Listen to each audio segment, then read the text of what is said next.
Good morning. Welcome to the September 23rd meeting of Personnel and Governmental Affairs. Mrs. Eggert-Burnett, would you please call the roll? Councilman Canali, or Here. Chair Canali, sorry. Councilman Carlisle.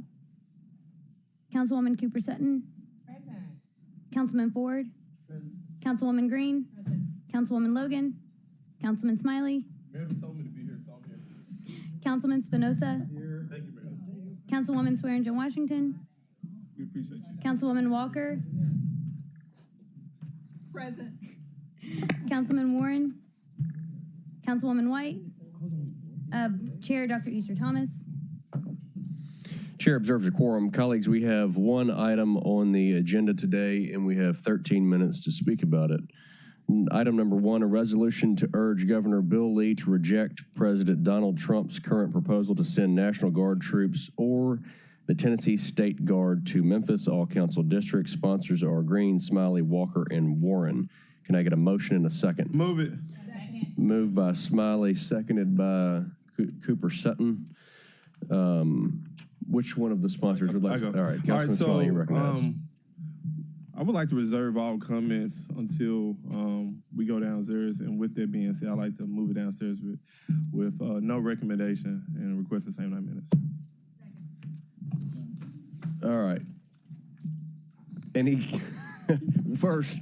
Any objection to same night minutes? All right, we will move this item downstairs with same night minutes. It will be heard today. Councilman Spinoza, you're recognized. Yes, so thank you, Mr. Chair. Just sat down. Good morning, good to see you. I've got to leave early this evening to help coach my son's football game. I got to leave at 6 o'clock to get there on time. So if I miss it, I do just want to say that I've spoken with countless neighbors, Memphians, friends, and I understand council members and everybody, we all represent different groups of people, and folks are going to say what they're going to say about this. But I haven't spoken to, in fact, I've made an effort to go speak to a lot of people, in fact, a lot of people that sometimes I may not agree with on things. And the vast majority of Memphians, in my eyes, are excited to have resources here. And I just wanted to say that for the record. So I appreciate you allowing me to say that this morning. Thank you, Councilman Spinoza. I will do my best to make sure that item is called earlier in the meeting so that everyone can cast a vote on it. Anybody else? All right, this item is going to be sent downstairs, no rec, with same night minutes. All those in favor? Aye. All right, any opposed? Okay. We'll hear this item downstairs today. Anything else before Personnel and Government Affairs?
The September 23rd meeting of the Public Service, Art, and Youth Initiative Committee of the Memphis City Council is hereby called to order. Deja, please call the roll. Councilwoman Green. Councilman Spinoza. Here. Councilman Ford. Present. Councilwoman Walker. Present. Councilwoman Swearengin Washington. Present. And Chair Cooper Sutton. Present. Today on the agenda, we have two items. The first is a resolution to appropriate the sum of $400,000 in other costs funded by GO Bonds General to continue the implementation of the Urban Art Plan and transferring funds from the EN 24300 to EN 26301, chargeable to FY 2026 Capital Improvement Project, Owl Council District, sponsored by the administration, requested for same night minutes.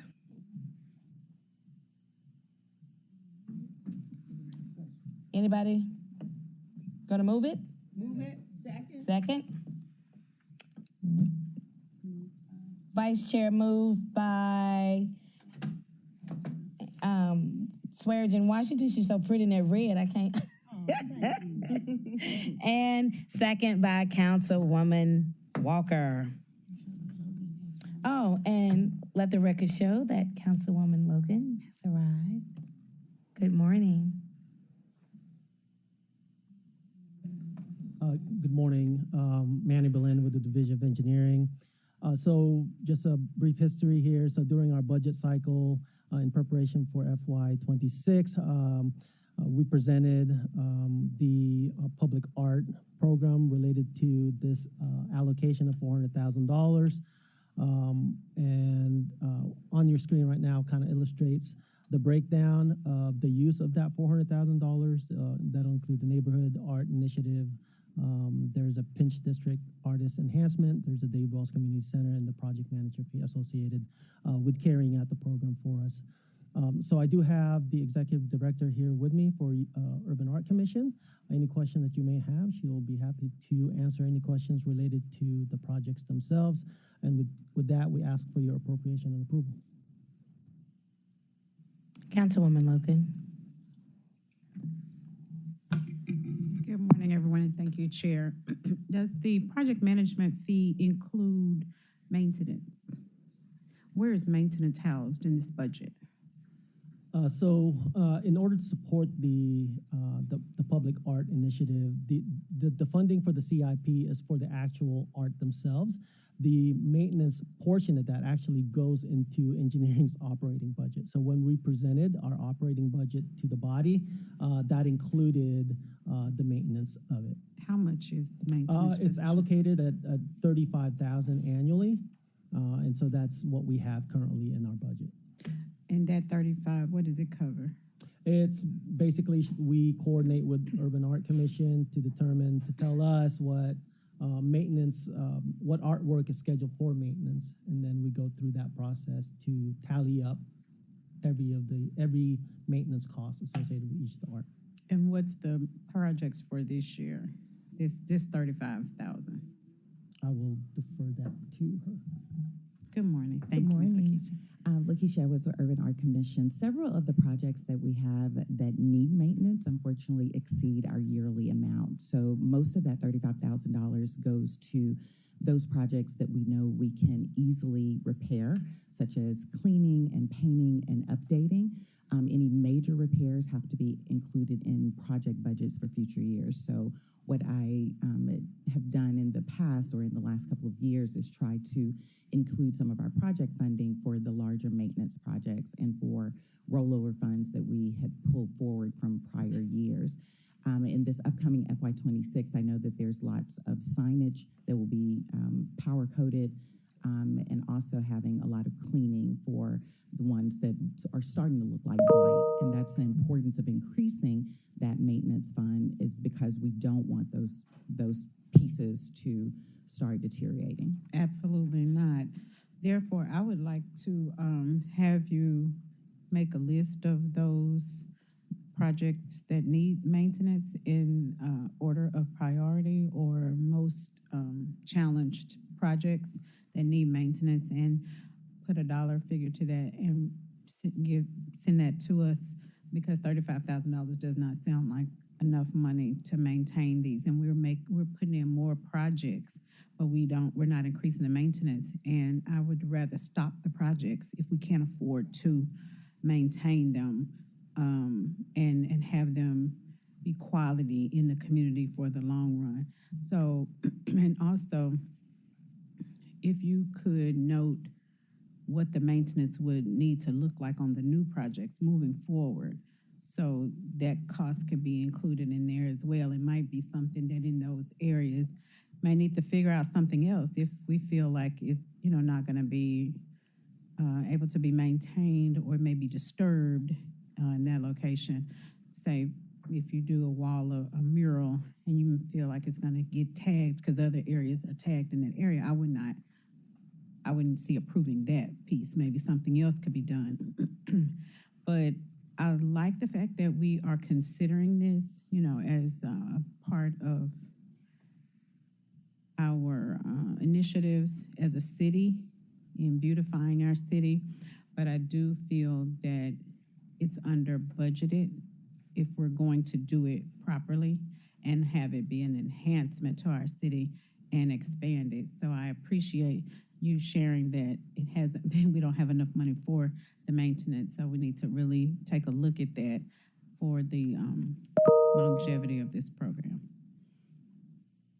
And if you could bring that back or at the next meeting, council meeting, but send them information ahead of time so we can review it. Thank you. Yeah, thank you for that, Councilwoman Logan. So we fully understand the effort associated with the art program, and there is the maintenance cost. So oftentimes we talk about, we like new things, but never really think about the maintenance of it. Historically, we have been asking for increases. Unfortunately, during our budget cycle, this is one of those things that the body kind of goes through as a preparation for the next fiscal year. So now something to consider is moving into the 27 budget, consider potentially increasing the need for the public art.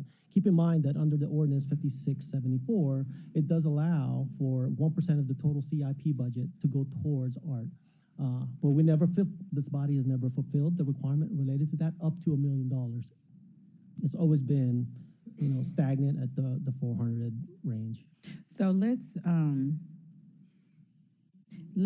approach this in a collaborative way with the administration and council, because I don't think it's our intent not to fund it. I don't think we know enough about what projects, cost, how we figure out what projects we're going to do, where they're going to be placed. Does the community have any input in that? Do we have enough money to do the things we want to do for all the areas at one time? Should we be phasing them in based on the monies that we do have? So if we only gave you $400,000 and that when you got $35,000 for maintenance, that's not enough for all the projects you're going to do. You're going to have to scale back the projects so that you can put quality projects out there, and then say we're going to do 2 this year in this area. 2 this year, 1 in this district, 1 in this district, and then next budget, the next 2. So I would rather see quality projects and maintenance and be able to maintain them than a whole lot of projects that you put out there and you can't maintain, and then, like you said, they become blight. So let's approach it in a very mature and collaborative way, not saying that the council is not funding it. We just need to overhaul the way we're approaching this, if we're going to do it at all. Because you have to pay your bills as a city before you do some of the things, luxuries or things that you want to do, so we have to reframe how we're looking at this. And I don't want it to be that we don't have the will to do it, because we definitely have the will to do it. We just have to look at the money that we have and approach it in a different manner. And that would be my thought. So if you could come back, take that back and think about it, kind of, mull over, y'all get together and figure out a better way to do it. And then give us an idea of how we can approach it in a responsible way that will benefit everyone. Thank you. I yield back. Thank you, Councilwoman Logan. We have Chairwoman, Vice Chair Swearengin Washington in the queue. Good. Did you break down the project management fees, or was that something you said that you were going to submit? With the project management fees, it is typically 18% of the total amount of the projects that we are creating for the year. In this particular request, it was 20%. Although that is an amount that is an increase from the past, we haven't received any additional increases in any other areas. And of course, labor costs and cost of even keeping staffing is increasing. So that was an increased request for this year from 18 to 20%. However, with the Neighborhood Art Initiative, that funding, the $250,000, is actually for all districts. And that is the approach that Councilwoman Logan was speaking of us looking at doing smaller scale but wide range. So in that program, each of those artists will receive funding for each district to receive some type of public art in a sculptural realm for FY26. And the maintenance on those projects will also be included. In the previous years, I don't think that we may have had documented what maintenance looks like for each of the projects. During my tenure, we do have a plan that is included with every contract of what maintenance looks like. We require our artists to actually give us a maintenance plan so we know how much it would take for us to upkeep those pieces. So our newer projects, of course, are a lot more low maintenance, but keep in mind that UAC has existed for almost 30 years, and we do have projects that are 15 to 20 years old. So those are the projects that usually need a little more care, but the newer projects are made to last, of course. For what period of time and for what scope of the work will take place for that $400,000 project? That is for FY26. That's for FY26. Even though your organization didn't do it, is there anything that you can do to help us with that rat on Lamar, that mural? It depends. What property is it on? Is city-owned property? I'm not sure. It's on Lamar between Willette and Rozelle? It's Rozelle, I think it's for that. Because of course, with our funding, we have to use our funding on city-owned property. And of course, I can work with some other organizations and also artists in the community that may be willing to come together. Follow up with that? Yes, to see but what we can do about definitely, depending on have you who seen owns it? I have not seen. I've seen pictures of it. I It's haven't horrific. seen it in person. I didn't realize the scale of it until I saw like what was around it. And again, I've only seen it in pictures, but there's two options. If it is on city-owned property, then that gives us a little more leeway in regards to what I can do with the funding that is allocated for Urban Art Commission.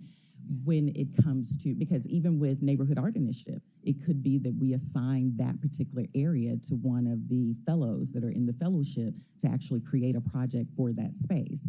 But if it's not on city-owned property, then that will cause me to just use my resources otherwise in regards to collaborations within the community and asking the artist community to come together and help us with it. Please help us with that. Ashley, would you help me follow up with that?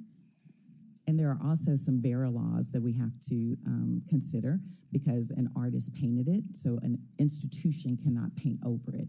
So it would have to be an artist replacing another artist's work.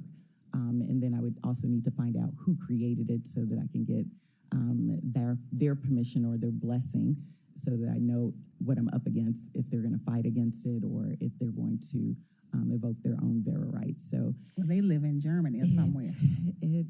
But please help us with that. It complicates things, but yes, more than willing to help. UAC also has consultations, and we do, of course, private projects as well. So what you see when you go into IKEA, Kroger, Walmart, those have been commissioned by UAC. So we do have other branches other than just what we do for the city. Well, it is on Lamar, and it's in an area that's going towards our medical district and downtown. And when I say it's a mural of a rat, it's literally a rat. Yeah, I saw a picture of it with a long tail. Yes. Like it's a whole rat. Well, thank you. I look forward to working with you with that. Yes, of course. I yield the floor. Thank you, Vice Chair. Councilwoman Logan, were you back in the queue? Yes, ma'am. You have only a few minutes. Quick question, yes, Yes, ma'am. ma'am. it's kind of building on what she said. How was a mural of a rat able to be placed in the community and no one wants it? What process? Did they have anything to do with UAC or our urban arts project or initiatives?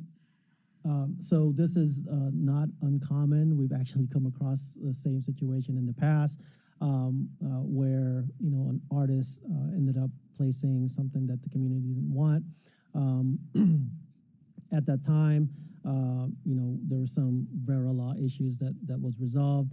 Coming out of that, this body created the public arts.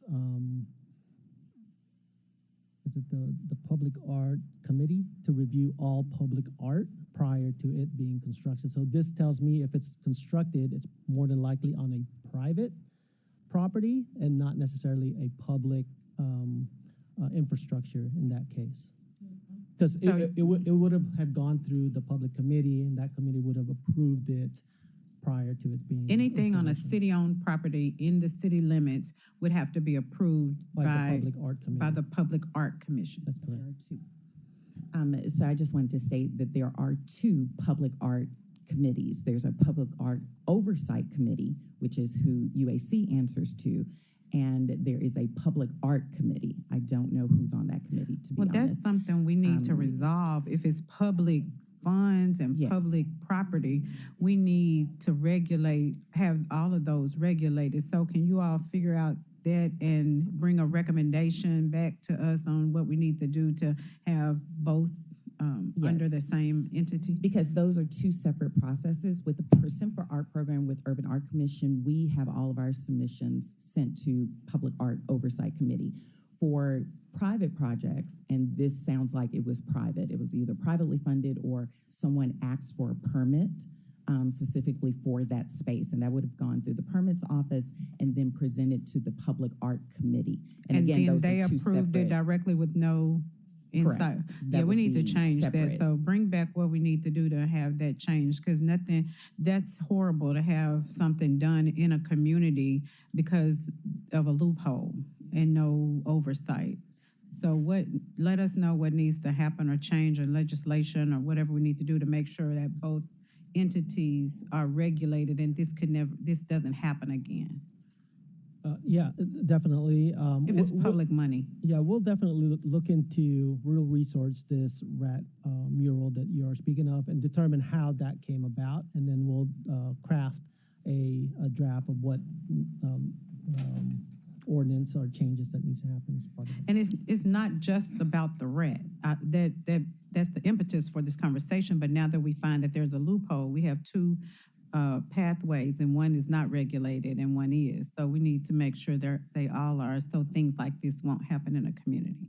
And we talked about this last year about the rat, I believe, and we still had a rat. I thought the rat was gone. So apparently there's no one taking the initiative, and we need to address that. That's embarrassing, and it's really insulting to the community. Thank you. Thank you. Thank you, Councilwoman Logan. And I'm going to close with this. Thank you for coming and presenting this.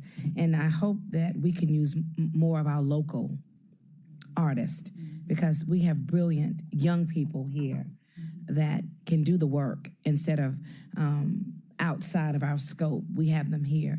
So I hope we use a lot of our local artists. 92%. Thank you. And Director Manny, we need to look at an ordinance so we can have more oversight over what goes on in our community and making sure that whatever the request is, because there was a community meeting expressing what they wanted to see, and that didn't happen. And so we need to make sure that we have something in legislation, that we have an oversight, and the community voice is heard and honored doing that as well. Okay? Thank you. Anyone else in the queue? Oh, no, we're not adjourned. We have a number 2. Thank you. So let's vote on the resolution, and they're also asking for a request for same night minutes. All in favor? Aye. All opposed? Look like the ayes have it. Thank you. The second is a discussion regarding animal service staffing and operational coverage, including weekend availability. All council district requested by Vice Chair Swearingen Washington. Oh, I was gonna say who's here, and they are. Please state your name and address. Susie Hollenbach, 5243 Laurie Lane. Director of Memphis Animal Services. Julius Muse, Deputy Chief Operations, City of Memphis. Thank you. Council Vice Chair Swearingen Washington, you have the floor. Yes. Good morning, and thank you so much for coming. We're having a great concern with the stray dogs in some of our communities. I even received a call today from Fraser, and yesterday also in the Raleigh community. I went to a funeral of a young man that was mauled, and he was mauled by protecting his wife from a stray dog, and they lived in the Parkway Village community. If there's an emergency with a dog on the weekend, there isn't anyone available. So if something happens on a Friday evening, Saturday, or Sunday, you're kind of held hostage until Monday.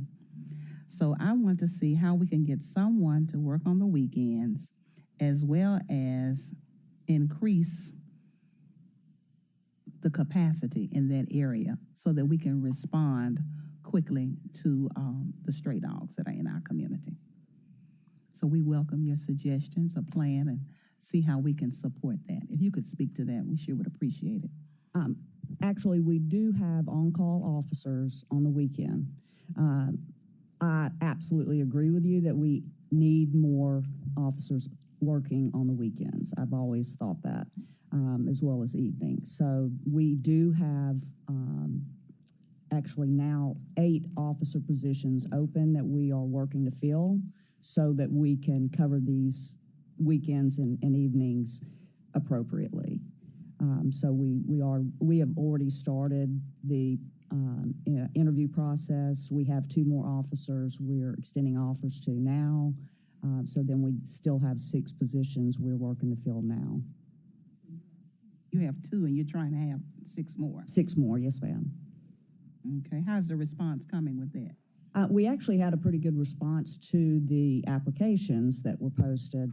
Unfortunately, not as many of those were qualified, so that we had, I guess, about 4 or 5 interviews last week. 2 of those proceeded that we felt confident to put in the field and go ahead and start their training.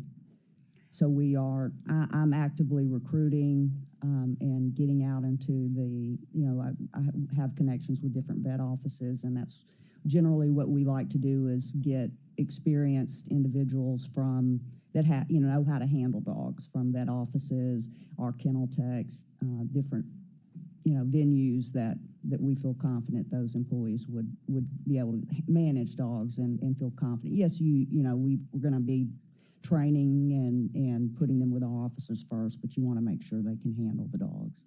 Who do they call to get immediate assistance when they have dogs in the area? 545 cops.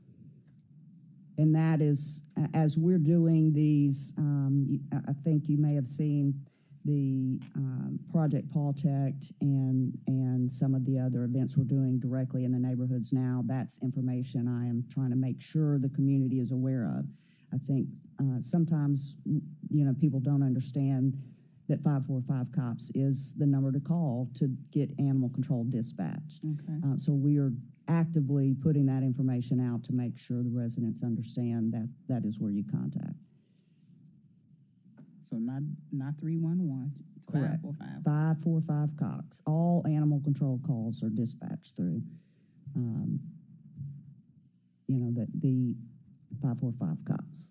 Do you all ever take maybe 4 or 5 trucks and just do a sweep of the area?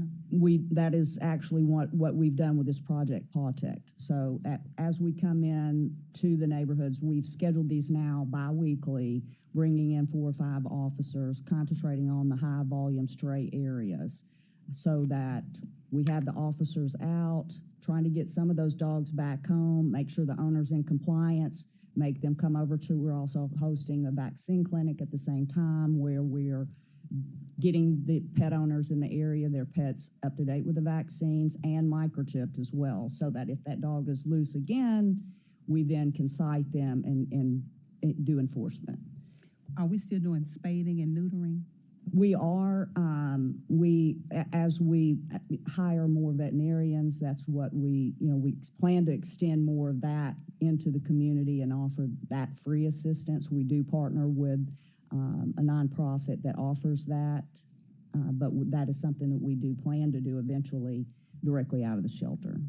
If you could put down in your notes the Chelsea area, Chelsea and Highland. Chelsea and Highland, okay.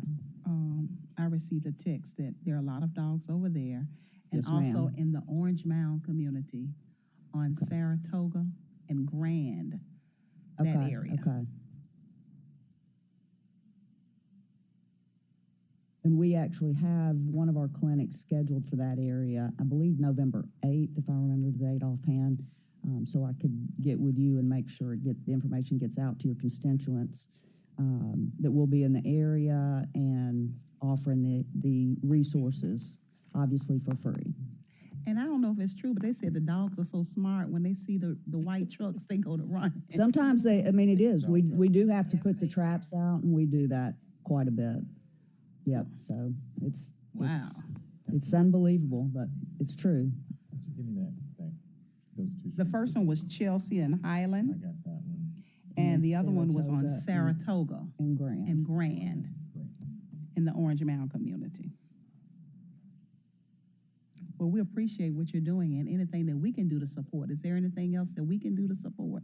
Well, I appreciate any feedback. Obviously, the minute you get contacted from anyone, we try to respond immediately. So getting even that information about the 545 cops, sharing that information with your constituents as often as you can so that they know to contact, that's where they contact immediately to report stray, anything to do with animal welfare. So I want to share with each of you as we continue to schedule these so that you know that we'll be in the area and you're welcome to come out and meet with the residents. The first event was very successful, and we were able to get residents there, quite a few there. So it's a good project. Okay. All right. That's all I have. Thank you. Thank you. I would like an update on the statistics on when they're calling the number, what's the time and turnaround? Okay. I want to know the volume of calls that you're getting and the time and turnaround as well. We can get that information to you. Yes. Secondly, I just had a 76-year-old man fall running from 2 pit bulls, bust his mouth, knocked all of his false teeth out. He made several calls. They've been calling, and the response time. That's why I'm asking you. We need to. That's the first senior citizen that has had an incident. It was over there off of Elvis Presley and Brooks, and I'll get that information to you. I want to know, do you have a project? And I know people are surrendering dogs, but do we have a project, or maybe can do something where we can set up in different communities, because there are a lot of stray dogs that are everywhere, that if they want to surrender their dogs, that they don't have to drive so far, that we can do a project where they can just come and surrender their dogs instead of them just letting them loose. I agree with you. Somewhere. Yeah. So I would like you to think. We could talk further about that. We could talk no further doubt. about doing a project, Yes, ma'am. making it accessible to Correct. the communities. Correct. And they can always, again, that 545 cops, when they report it, they can request I us understand to that. surrender. Yes. But however, I need to know what the turnaround volume, what Yes, it looks ma'am. like, Yes, and the ma'am. volumes of those I calls. understand. And then secondly, I know that some funding had been released at our other council meeting, and I just want to know how those funds are being used and where they're being used, and are being appropriated in areas that really need to be focused on. Yes, ma'am. Okay. That's funding for the building itself, for the facility. That's Okay, so that's the upgrade for the allocated. Yes, ma'am. Okay, well, we asked for that, and I have not received that the last meeting. Okay, So if you can okay. just send Yeah, that yeah, we'll to us. send some details Yes, to we that. just Yes, want ma'am. just some details on how that is being Okay. used. But I really want to look at giving that accessibility to surrender their dogs and just instead of allowing their dogs just to get out I agree, and run yeah. rampant. Yeah, So we need to we've look at a made sure project. that, no, they're not turned away when they want to surrender. Yes. And I know it is difficult to get down to the shelter, so I agree. I Yes. think that's probably a good idea. Yeah, and what I love about the dogs is these stray dogs, they got a buddy system. They run 3 to 4, and they don't let you ain't gonna bother one and not bother the other one. I wish the city in the Memphis was like that, because the dogs that know how to, baby, they know how to ride or die. Hey, Them dogs I agree ride or with you. die. I agree. You hear me? Because if you say boo to one, all of them looking like this. And they're not afraid. Seriously. So, if Memphis, we going to get that spirit like them dogs, because they don't play. You come after one, you coming after all of them. So I just want to put a little humor, but it's real. I mean, that's the reality. It's a very serious That's a very serious situation. But thank you. Is there absolutely anyone else agree. in the queue? Thank you. Uh-huh. Yes. Okay. If not, we are adjourned.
and Technology Committee of the Memphis City Council to order. Ms. Golden, can you please call the roll?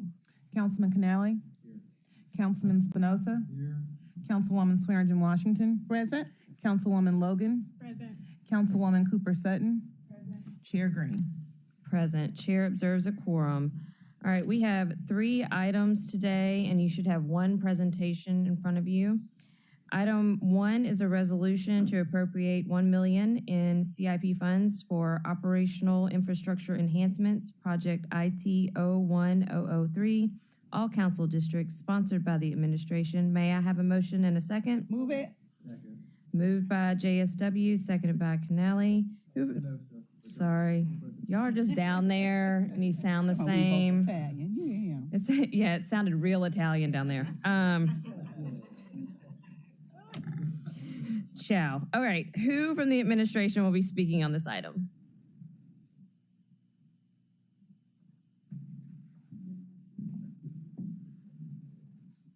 Please state your name for the record.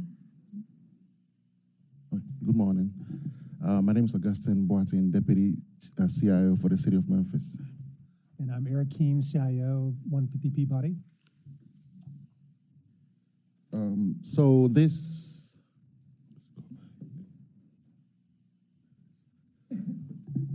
was approved during the budget committee, and we just need to start the project. What this is doing is for the devices that we use to support the city, the networking devices, and most of the connectivity that we have for the city, that's the fund that we use to support it. We have to renew it to keep up with technology. So the cost, the $1 million, is the aging devices that we have. We're going to phase them out and then put in new devices. Yeah. All right, council members, is there anybody in the queue? Any questions? All Yes. right. Oh, I have a yes. question. Okay. So is this, thank you, Chairwoman, is this part of the $3 million that you all are asking for, a certain amount? Is this part of that? No, ma'am. This is Okay. a separate project. This is a whole separate project. Yes, ma'am. Okay. All right, thank you. Thank you. Councilwoman Logan?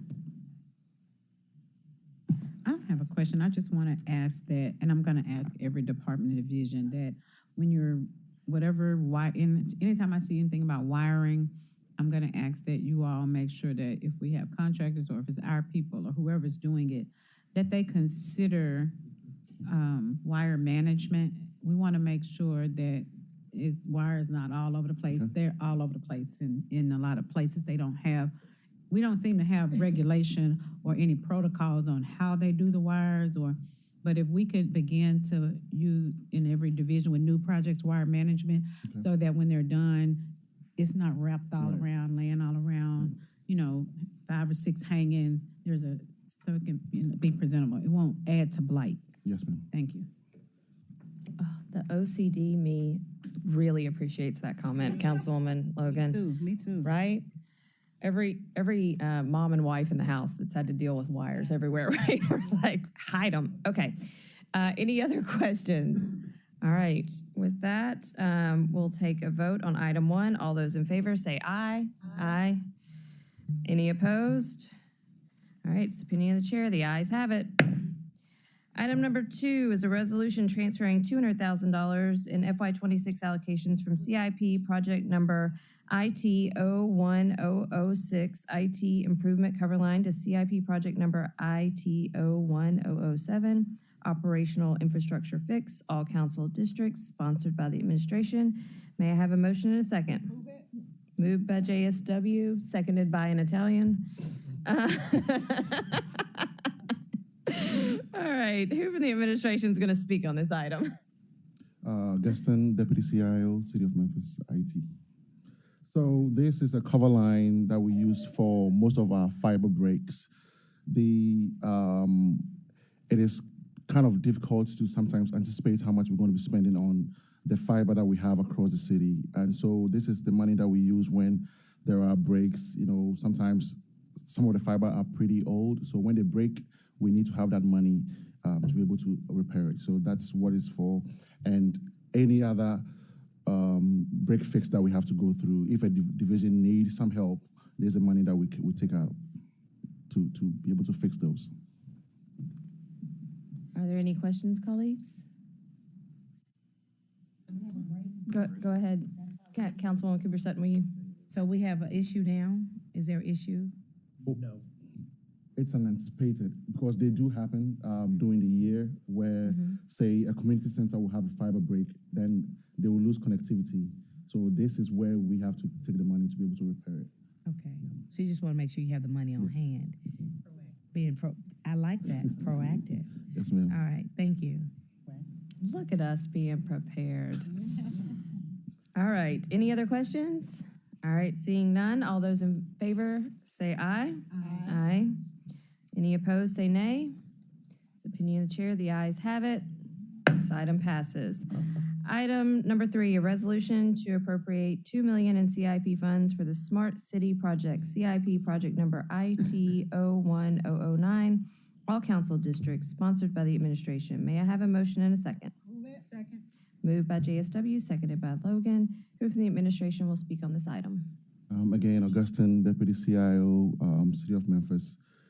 Last year, we did a project for our camera mesh where we installed about 222 AI cameras across the city. This is the phase 2 where we are going to install another 150 cameras to help with public safety and other smart city projects across the city. So this is what the funds are for. Councilwoman Logan, you have a question? Just real quick, you said 222 last year and it's 150, so we have a total of 372. Yes. How does this project interface with the other cameras that we have, or those projects, Sentinel or whatever you call it? Yeah, the Sentinel cameras are police-led projects. This is more of a civic smart city project, which can also be used for public safety. But those are totally different projects.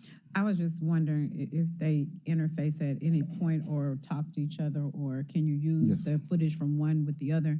So this is not a separate, I know it's a separate project, but the cameras all can work together. Yes, ma'am. Okay, Overall, great. they all feed into one Absolutely. simple. That's what I'm asking. Yeah, Okay, yes, great. ma'am. Sounds good. Thank you, Councilwoman Logan. Councilwoman Cooper Sutton? Thank you. Are there in certain districts that these 150, certain district and certain area of the city that these will be installed? Yes, so we picking those locations, we used data, crime data, to be able to make decisions on areas where kind of are top priority. So yes, districts that have quote unquote high crime are going to be getting more cameras to be able to help with crime fighting. Okay.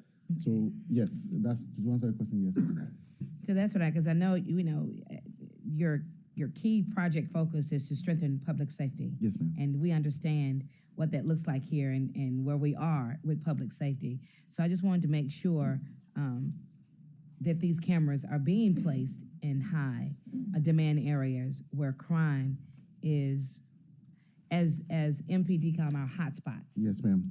Our hotspots. Yes, ma'am. All those data was taken into consideration, where even we have high accidents, so can help with fire department to be able to see where there are accidents. Then they can go help with the being proactive on that. So it cuts across all public safety spectrums. Okay. And I did hear you, I did see the expected outcome is this is real-time data. Yes, And so all the systems are communicating. So we're trying to get up to the 21st, we're moving our technology and our wiring, we're everything is talking, right? Yes, ma'am. Okay. Thank you. Additionally, these will be used for traffic management for the command center phase 2. So just to be really clear, all cameras are assets, and we're trying to use those camera feeds and data for not just public safety, but for traffic management, for parking, for people in distress, trying to leverage everything that the cameras can do AI-wise. So we are on a really good pace. Okay. Thank you. Thank you, Chairwoman. Of course. Yes, Councilman Sposa. Thank you, Chairwoman, Councilwoman Green. We're talking about Sentinel program, so I'm excited about that. Like, we're talking about public safety. So maybe could we get and I'm excited about all this. Like, I'm not complaining or anything, but we've got like technology, public safety. So maybe could we get a Sentinel program update? And perhaps that's something I would ask Chairman White of the Public Safety Committee to bring up in her committee. But yeah, I think what you're seeing is council members who are concerned about their districts and their neighborhoods because we have these community meetings and everybody's aware of the Sentinel cameras. So again, not being critical, but I think that's what we're coming from here. Everybody wants to make sure that this isn't, we're not missing out on that too. So it sounds like good news. We got cameras going, public safety, and then this also ties into public safety. We have hundreds of cameras, Yeah. literally thousands of cameras. So we'll bring a map, if you will, a picture That'd be great. That'd be of great. all of those. That was going to be my so question thank is, you. could we get locations, especially, if it could be broken down by district, that would be great so that each, because I know I get calls and emails from constituents saying, I need a camera here, I want a camera here. And sometimes they don't even know there are already like 3 cameras nearby. So for us to be able to have that list and say, here's a list of, places where those are. Big time. So thank you, exactly. So we could get a Sentinel update and then a Yeah. list of those locations. This is definitely something to celebrate, right? So we can share with everybody. So we got 2 funnels going into security cameras in neighborhoods. And we'll make sure to get that request to Councilwoman White. Cool. Thank you all so much. Yep, and we'll also add what we're doing for interstate cameras. So Thank we're you. at the pilot of that, looking at what we can do on the interstate for certain areas. So that's about to be prototypes. So we'll give you a bit of an update on that also. Thank you. One more quick question. Does all this go into FUSIS? Yeah. So I was at the sheriff's station in Arlington last week, and they had a massive screen up, and it was all the cameras, and we've just come a long way. Technology's changed a lot, but it was city cameras, county cameras, state. It was really cool to see. So to answer some of y'all's questions too, you were asking earlier, they're all tied in together. And Chairwoman, just one quick question. Thank Well, you. not a really quick question. We just want to make sure that we engage and inform our constituents as well, but we don't want to compromise any cameras or anything that we don't. Right. We I wanna think they're make all pretty sure. visible. We just want So- to make sure of that. We don't compromise because, we've seen a downtrend, which is amazing, and we're excited about that and hoping that these cameras have and are playing a major role in being able to capitalize on our crime and making sure that we keep our city safe. So thank you. Yeah, most Thank of them you. have that blue flashing light. Councilwoman. Do you sorry to have watch it. oversight with that Sentinel program? Are you working with Chief Oakley with that? They own Sentinel, but we own the IT infrastructure, if you will, the architecture. So yes, we work very closely with them Good. as they work with us on what we just described earlier. If you could take a leadership role with that program, we sure would appreciate that. We're having some challenges. We will do our best, and I think I get it. Thank you. I love when she says things without saying things, right? All right. Are there any other questions in the queue? Okay.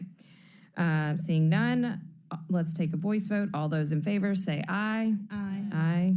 All those opposed say nay. In its opinion of the chair, the ayes have it. And this will go down with the favorable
call the roll.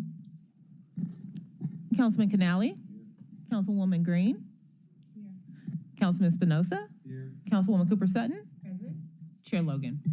Present. Council members, we have two items on the agenda. Item number one is a resolution appropriating capital improvement plan funds in the amount of $600,000 for additional project costs of governmental infrastructure in connection with the Peachtree Senior Development Award 11426, Project CC 23105, District 7, Super District 8, sponsored by administration. Request for same night minutes. May I have a motion and a second? It's been moved by Councilman Spinoza and seconded by Councilwoman Green. And we are going to ask whoever's from administration that's going to speak to come forward and give us your name and address on this item. You're recognized.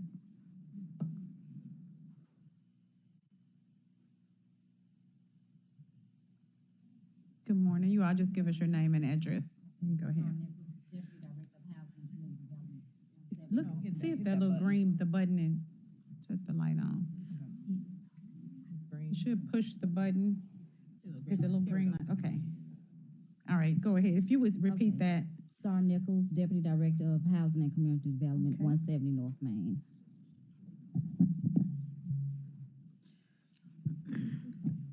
Twala Guest, Affordable Housing Administrator with Housing and Community Development, 170 North Main.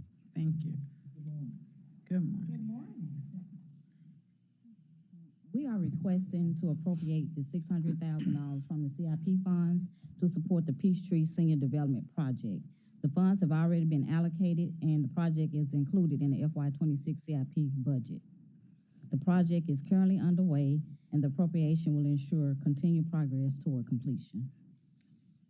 All right, thank you for that, colleagues. Are there any questions or comments? Anyone in queue? Seeing that there are no questions or comments, we're going to take a voice vote. All those in favor? Aye. I say aye. Aye. Any opposed? Nay. It's in the opinion of the chair that the ayes have it and this item passes. Thank you. Item number two, thank you all for that. Thank you.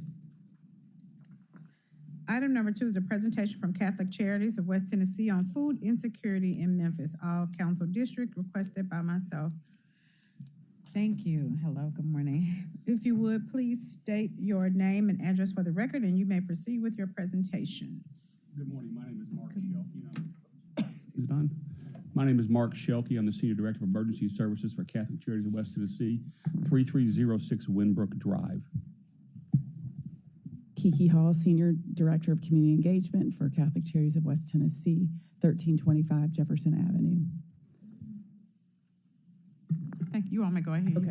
Thank you so much for having us here today.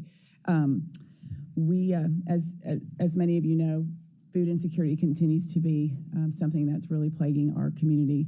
And we're going to share not only some statistics of what's going on, but the reasons why that's become even more so a dire situation here recently in the last year, 6 months to a year. First of all, Catholic Charities of West Tennessee has been serving the poor and homeless community since 1971, right there at the corner of Cleveland and Jefferson. Last year, we feed, we clothe, and we house. In addition to providing food bags for our homeless, for approximately 200 homeless folks every morning, we also provide food boxes to housed families that are having a hard time making ends meet. We'll serve up to 105 households a day with food boxes. But also, we are one of the largest housing agencies in the community as well. Last year, we prevented eviction or ended homelessness for over 800 individuals in our city, in our county. So we have been here. We've been working with these folks for many, many years, and we're seeing the food situation becoming worse and worse, and we need some help. You all, I'm sure, know this, the poverty statistics. Overall poverty in the city of Memphis, 22.6. I think the most staggering is now our child poverty is an alarming 36.3%, which is an 11% increase from the previous year. So over 1 in 3 children are living in poverty in Memphis, ranks number 2 in overall poverty among cities in the United States. And so obviously this is affecting food insecurity. We have individuals every day who are choosing between paying their light bill, paying their rent, or buying food for their families. So over 20% now of Memphis residents are food insecure, 1 in 5. That means over 46,000 children in the Memphis area and Shelby County area are food insecure. And that's happening more and more all the time. In fact, about a year ago, I heard about a grocery store in Hickory Hill that was closing down. So we immediately went and met with a church in the area who are very willing and wanting to take our food boxes and provide them to their community. But because of some situations that Mark will explain in a little bit, we have not been able to start that program, but there are so many areas that need it. And then it's happening to everybody in every zip code, even Germantown and Collierville. We serve folks from every zip code, from every residential zip code, so the food insecurity is happening all over. Sorry, out of order, we're going to go back. We recently did a survey of the folks that come through our mobile pantry every day. We have a mobile pantry that runs Monday through Thursday. And I think a couple of things to really note on that. Number one, you look at the average household income for the folks that are coming through our mobile pantry is $1,049. Put that in perspective, or a one-bedroom apartment is $1,043.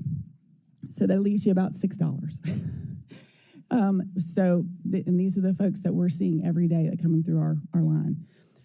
Over 90%, I don't have this one on here, over 90% said this food was critical or very important to their family. And you'll see here over a third had to skip a meal in the last month, they and their families in the last month.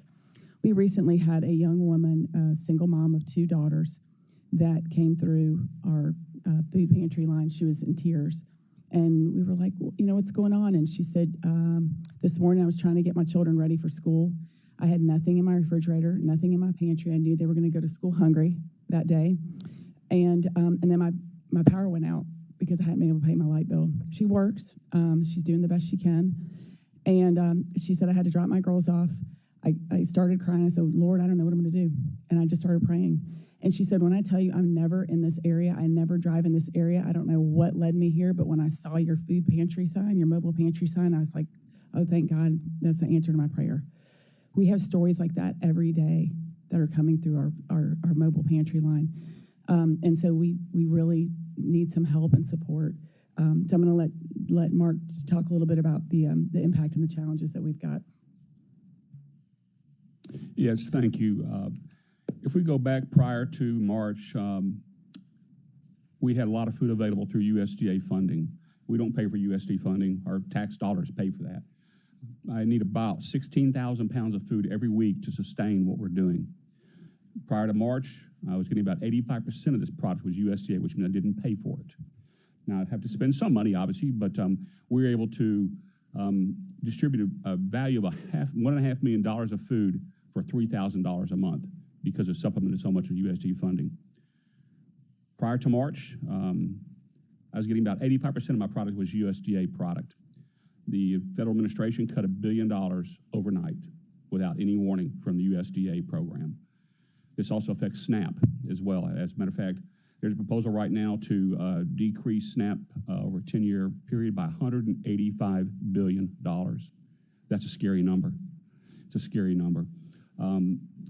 So we're having to really work hard and think of other ways to sustain our operations, obviously reaching out to private individuals and companies and corporations and trying to get some grant money to help us increase this eight-time fold increase. $25,000 a month is what I now need to sustain what I was doing for $3,000 a month prior to that. In addition, and so we also had to start capping how much we give out in a period of a week. Before, we were close to 200 boxes a week. Now we're at 105. A day. The Mid-South Food Bank also closed down 17 pantries in this area. You may be aware of that. So that's putting the demand on us even higher to sustain what we're doing. If you look at this, here we go, the ripple effects of food insecurity. Y'all know this. I mean, it affects crime and safety, education, healthcare, mental health, employment. It's just such a ripple effect. Every aspect of their life it affects. without sufficient food in their pantry. So how can you help? Obviously, no, you don't have a lot of money laying around, but we'd like to, if there is financial investment, that'd be great. But probably more so than anything else is connections to other agencies that you know that we can partner with to get some additional funding or product, basically. We are also currently involved in expanding our what's called Retail Rescue Food Program, where we go to grocery stores every day of the week and get product that is still safe to eat and maybe close to the shelf life. And we're trying to expand that just to kind of supplement what we're doing. Most of that product is protein, which is good. We get rid of it the same day we get it. We go to Sam's Club, get 2,000-3,000 pounds of food every Wednesday. So we're really reaching out to these other organizations, trying to supplement things with more of our Retail Rescue Food Program, rather than relying totally on the Mid-South Food Bank. So we'd like to make, if you all have some introductions you can make to some other government agencies, that'd be great, or officials. We just need help. The problem is not going away. One of the things that I'm proud of at Catholic Charities is we believe we're making a difference in people's lives. We're providing hope and compassion to these people. It's so needed. Thank you. Thank you so much for coming to give your presentation. Just want to make sure that we all remain aware of the needs in our community and those that are filling those needs. A lot of times we get at this level, we get engaged, and rightly so, in public safety, building, bills and things like that. So it's always good to make sure we remember and we hear from those that are on the ground, actually dealing with the concerns of our constituents, just as we are. So we totally understand, but having a presentation and really seeing the numbers and seeing the state of where we are, I think is helpful for us. Colleagues, anybody have any questions or comments? Councilwoman Swearingen Washington, and then Councilwoman Cooper Sutton. Do you all apply for our grant program? We do. Last year was the first year. Okay. Yeah. Yes. Well, it should be posted now, right? All right. We're working Yeah, through some you're things. working through some on that things. because Things, we're- okay. They're We've working been through. put on the Yeah. list that Oh, can't apply okay. this year. We had a transition of our development person, and the financial reporting that we provide to a lot of our federal grants is what we provided to you all, but that Yes. was, I guess, incorrect.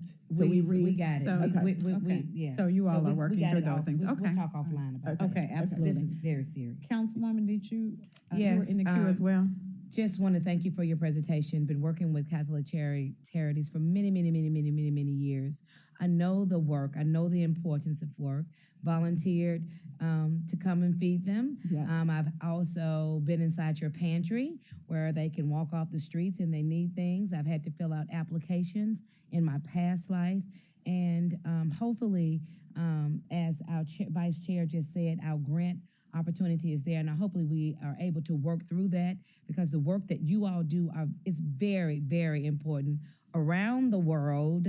And a shout out to Tori, who I beat the streets with, homelessness, Yes. the HIV crisis that we have in the city. But a shout out to her for all the hard work. I know she's been there more than 10 years because I've been working in the streets with her. She's amazing. She's out in those streets every day. She knows Memphis streets Yes, she with her does. eyes closed. So thank you all for the amazing work that you do. And I hopefully that you'll get through this transition with our grant process. Thank you so much. Thank you. Absolutely. Thank you, Councilwoman. Have you all considered, or are you considering pivoting in any way, or adding on services, or changing your services, or doing something different, considering the climate we're in and not seeing anything change in the foreseeable future? What changes are you making? Yeah, thank you. That's an awesome question, and we are, as we speak, expanding some of our services. It's called Hope Heights. Right now, we provide food, clothing, and housing to individuals. People come to us for like certain medical issues, or we have to refer them somewhere. We're changing that. We are now in phase one of what we call Hope Heights, where we're going to have 3 partners on our campus: Southern College of Optometry, Mid-South Mental Health, and Alliance Healthcare for mental health issues. And that's just a phase one. We have dreams to make phase two happen, which is going to have 8 more partners come and participate with us. The cool thing about this phase one, every bit of the work is pro bono. Let's see, 500, how much was it, Kiki? $500,000 in pro bono work for phase one of Hope Heights for contractors, plumbers, electricians. They see what we do and they stepped up. They go, this is great. Yeah, we can help you. We can do this. So exciting things are happening, and we are expanding some of our services. We're basically trying to be a one-stop shop for folks that are in need, homeless or in poverty, where they can get the food and the basic essentials, but then they can also get their eyes checked. They can get dental work done. They can get medical.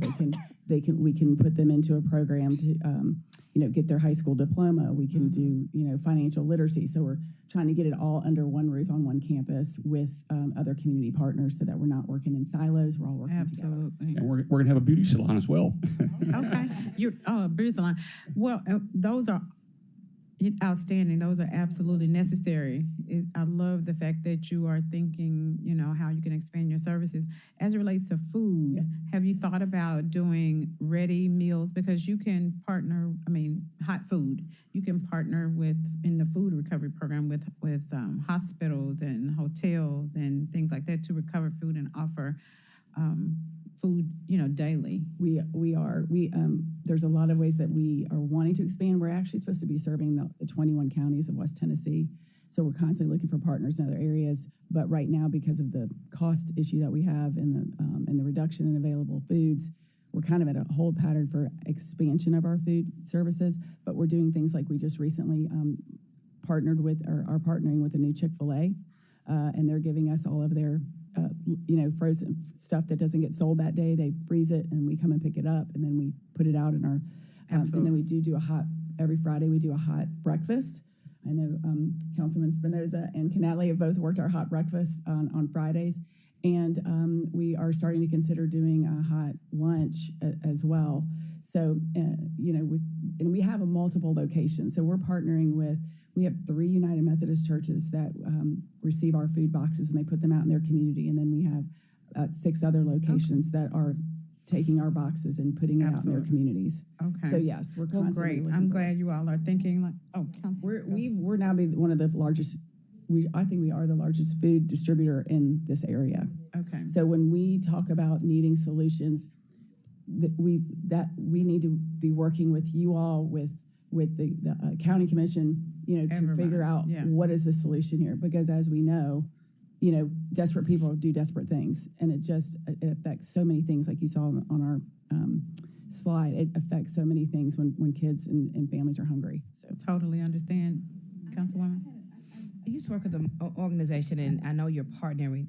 It's called Mom Meals. Have y'all heard of that organization? Yeah. Reach out to them. They have hot meals. Okay. Is what it's called, Mom Meals.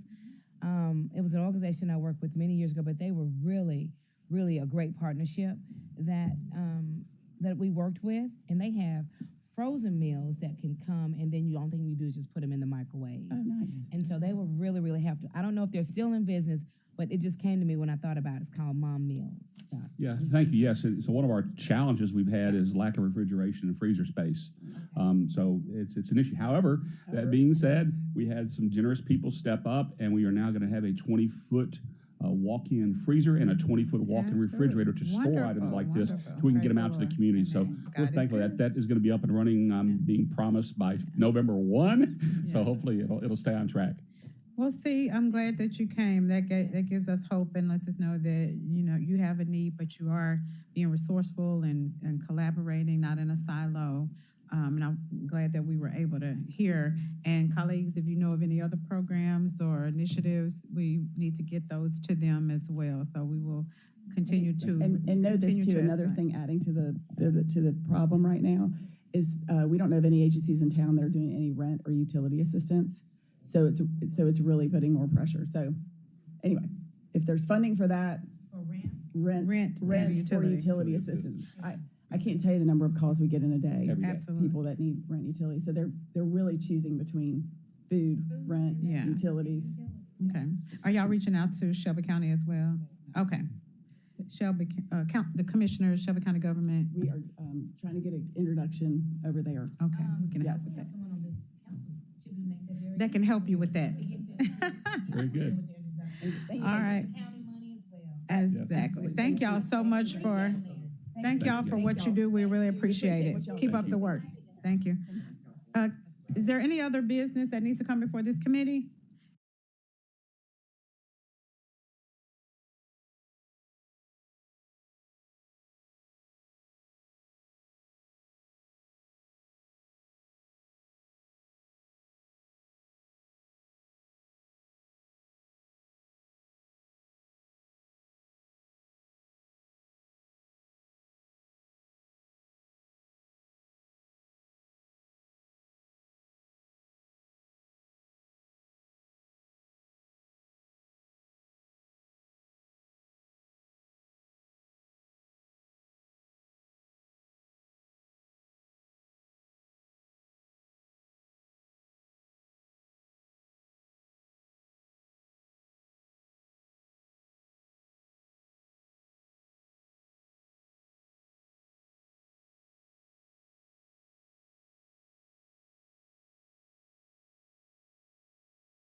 It's 10:57. We are right on time. I call the Public Works, Solid Waste, and General Service Committee to order. Ms. Keaton, you know what to do. Councilman Ford. Present. Councilwoman Swearingen Washington. Present. Councilwoman Logan. Present. Chair Smiley. Thank you, thank you. We have enough folks here to do the business of the people. Councilwoman Logan was somewhat perplexed by my statement saying that we are right on time. We are right on time because we are here with each and every one of you. All right, so we have way too many items on the agenda today. We have 6 items. Item number 1, resolution appropriating FY26 allocation in the amount of $1.2 million to CIP project number GS041049, Coke Facility Adaptive Reuse, District 4, Super District 8, sponsored by the administration as requested for 9 minutes. Moved by everybody up here because they understand. See, I like y'all. The floor is yours. Thank you. Good morning, Council. Melvin Jameson, General Service 125 North Main Street. Gerald Spencer, General Services 3720 Night Arnold. All right, brevity, talk to me. All right, so this is 3 sentences or less. So this funding will provide for the installation of the permanent backup generator for the in-restaurant renovations for the fire maintenance shop located at 2540 Southern Avenue. This is due to this was due to the fact that we value engineered the original generator from the project because of funding, and now we do have the money, and we are now putting it back in the budget. It's good. It was good. I like it. It was 3. All right. Any comments or questions from this body? All right. All those in favor? Aye. Any opposed? It's a opinion of the chair that the ayes have it. I'm impressed. Thank you. We had a lot of ands. A resolution appropriate FY20. Item number 2. Resolution appropriate FY26 allocation in the amount of $300,000 CP project number GS20170 107 North Main modification District 7 Super District 8 sponsored by the administration. Request to 9 minutes. Move us. Okay. Gotcha. You got it all. All right, talk to us. General Service, Melvin James, 125 North Main Street. This funding allows for us to replace the outdated HVAC control systems for the modernized building automation systems for the 170 North Main building. Okay. The assessment and the proposal have already been completed, and we will have this project completed May 2026. Ask the council to approve. Any questions, concerns? Yeah, some of these buildings are in need of a lot of love. All right, okay, so all those in favor? Aye. Okay, any opposed? It's the opinion of the chair that Councilwoman Swearingen Washington wants this to happen. Thank you. And opinion of the chair? Approve. All right, item number 3. A resolution appropriating FY26 allocation in the amount of $2.5 million to CIP project number GS22202 City Hall improvements for replacement of Childers Phase 2 Civic Center Plaza site improvements Phase 2 City Hall Penthouse replacement roof District 7 Super District 8 sponsored by the administration as requested. 9 minutes. Moved by Councilman Ford, seconded by Councilwoman Swearingen Washington. Floor is yours, Director. All right, General Services, Melvin James, 125 North Main Street. So this funding supports 3 critical upgrades for City Hall building. One is the roofing for the higher level. Last year we did the lower level, so this completes the roof all for the whole building. The second is number 2 is the purchase of 2 500-ton chillers that will replace that end-of-life equipment in the building now. So the 2 chillers that we have now, one is the original chiller that came with the building in 1966, and the other came in 1994. So they are well beyond their useful life. The third is the continual site improvements for the Civic Center Plaza, including the planner demolition and repairs to the northwest side.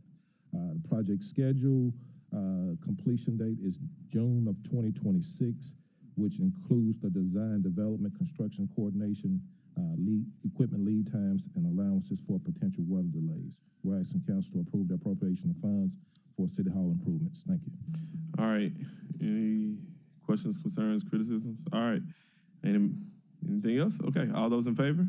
Aye. It's opinion. Okay. Any opposed? All right. It's opinion of the chairs. I have it.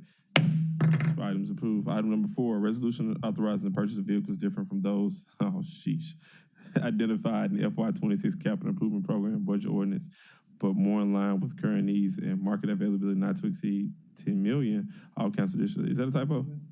All council districts sponsored by the administration request the same 9 minutes. All right, talk longer than 3 seconds. All right. So this is a modification to the budget ordinance for the vehicle list for the capital acquisition. So in the budget ordinance, it spelled out the actual individual vehicles that we were to acquire for police and fire. Now, we've, after some time, went to fire and police, like we always do, and we go and we ask them basically what do they need if things have changed. At the same time, when we are going out procuring these vehicles, we find that sometimes the dollar amount changes. So let me ask you a question. So this is an additional $10. No. 10 million. I said $10. Additional 10 million to purchase more vehicles. No, sir. So this is the original $10 million.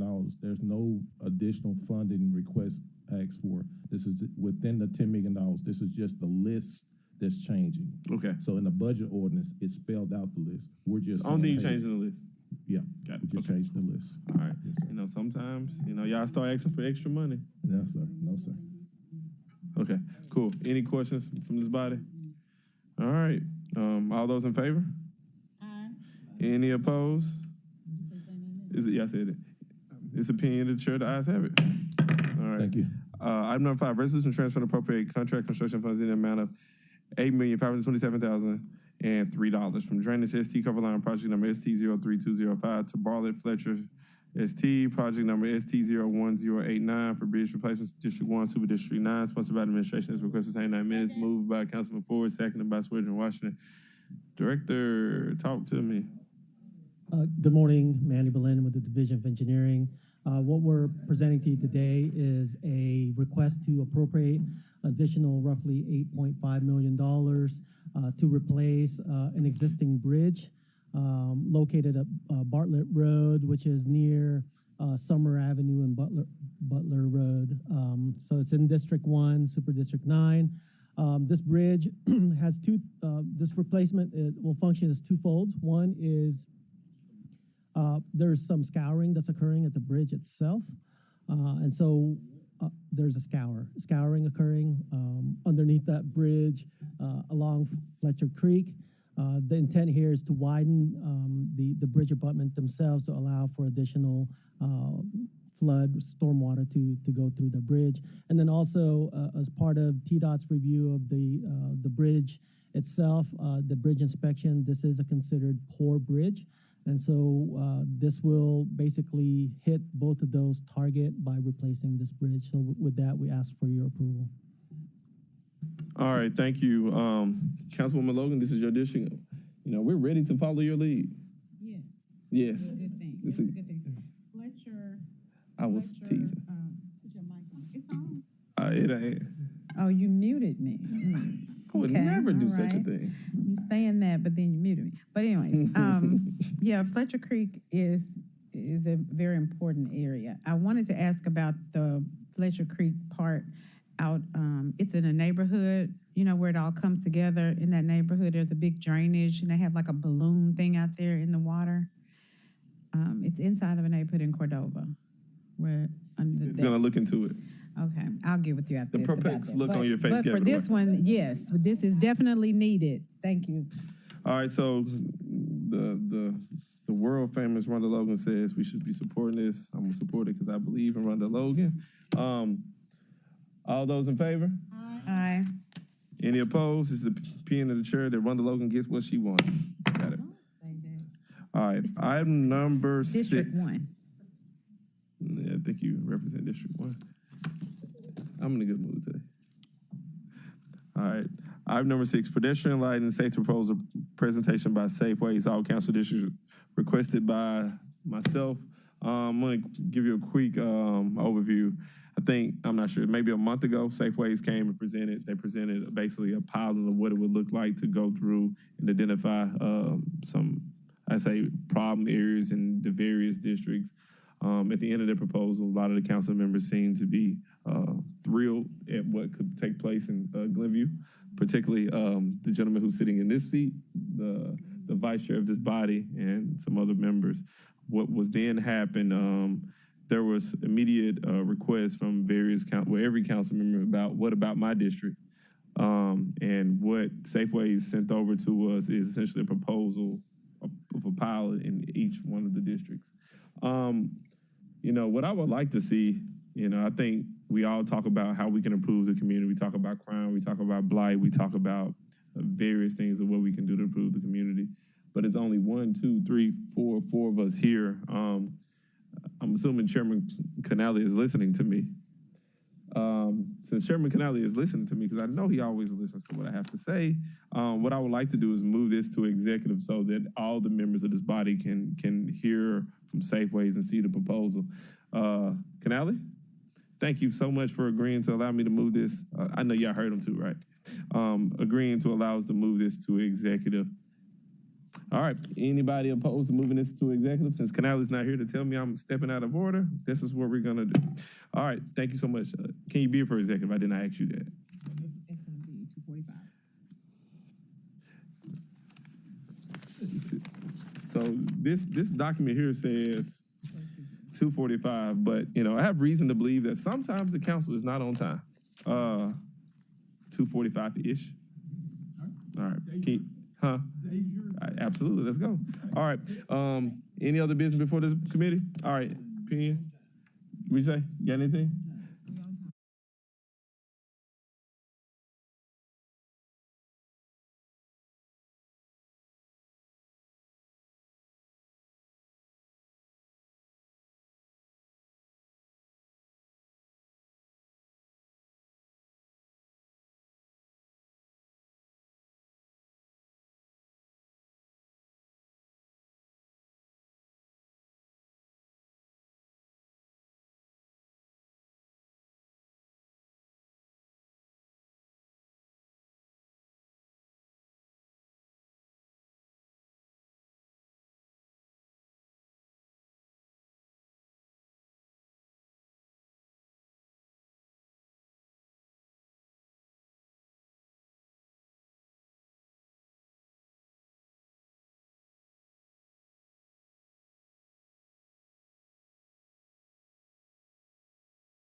Doug McGowan, Memphis Light Gas and Water, 220 South Main.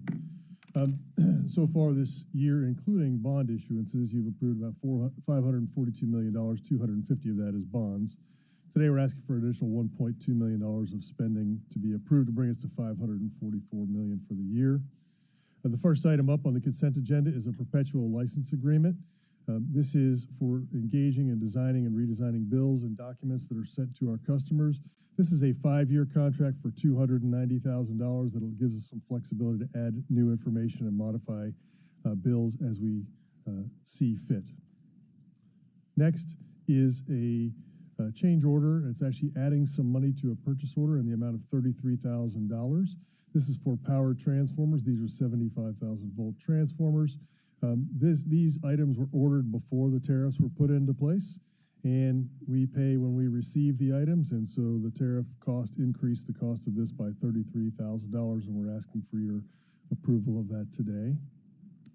Next is 6 roof replacements at our substations. Many of you have toured our substations. You know there's a control room there where the sensitive electronics are, and the roofs of those need to be replaced so that we don't have water intrusion. This project for $312,000 will replace 6 of those roofs to ensure the integrity of those buildings. Next is trash removal services, a 1-year contract with BFI. This expands our recycling program to more facilities. I will tell you that we piloted this at the headquarters because we do a lot of paper down there and a lot of cardboard, and I asked that we begin recycling to be responsible. It's been very successful for us, so I've asked us to move forward with this at all of our facilities so we have a more effective recycling program to reduce pressure on our landfill. The next is DOT drug and alcohol testing in the amount of $275,000.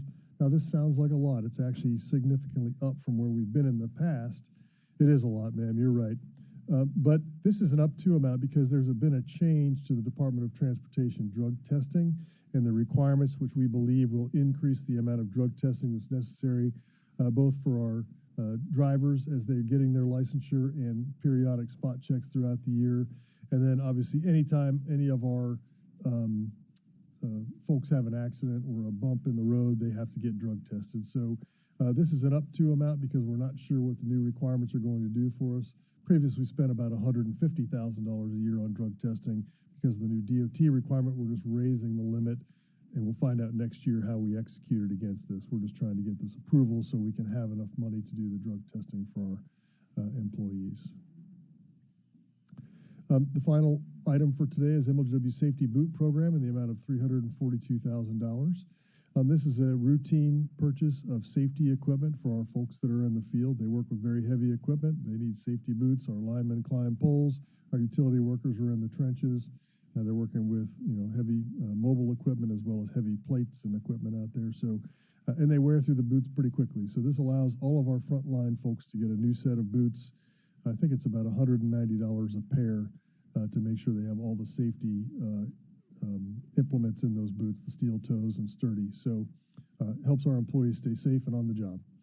That concludes our consent agenda items subject to your approval, Mr. Chair. All right, thank you, President McGowan. We've got Councilwoman Logan in the queue. Councilwoman.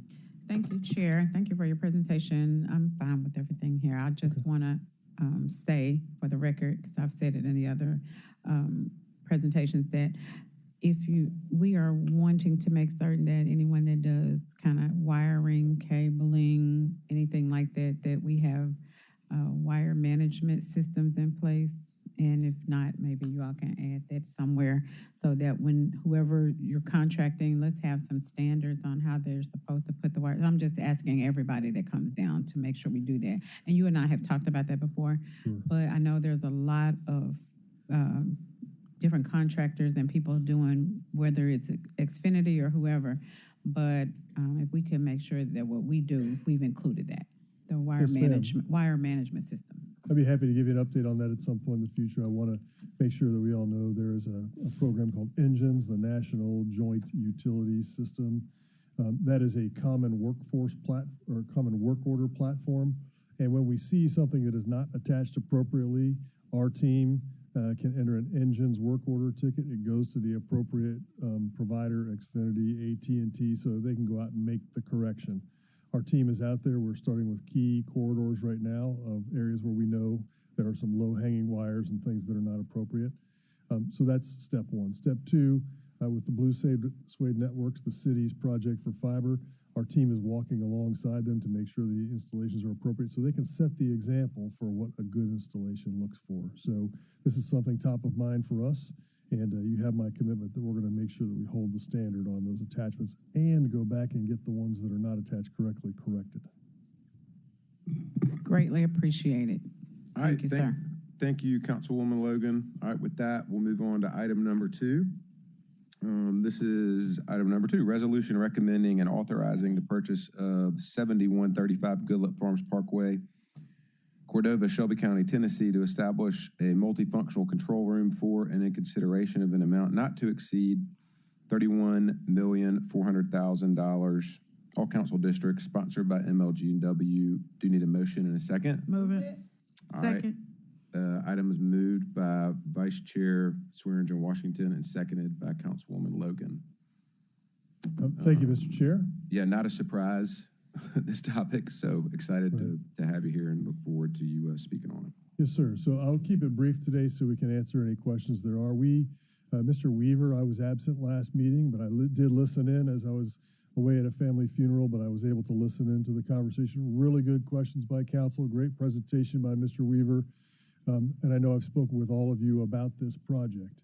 But in short, as we go through our grid modernization process, we are making investments in reliability by doing the day-to-day things like tree trimming, preventative maintenance. We're renewing and replacing infrastructure that we need for reliability. And as we modernize the grid, we're putting all of the equipment into the grid to make it an advanced grid.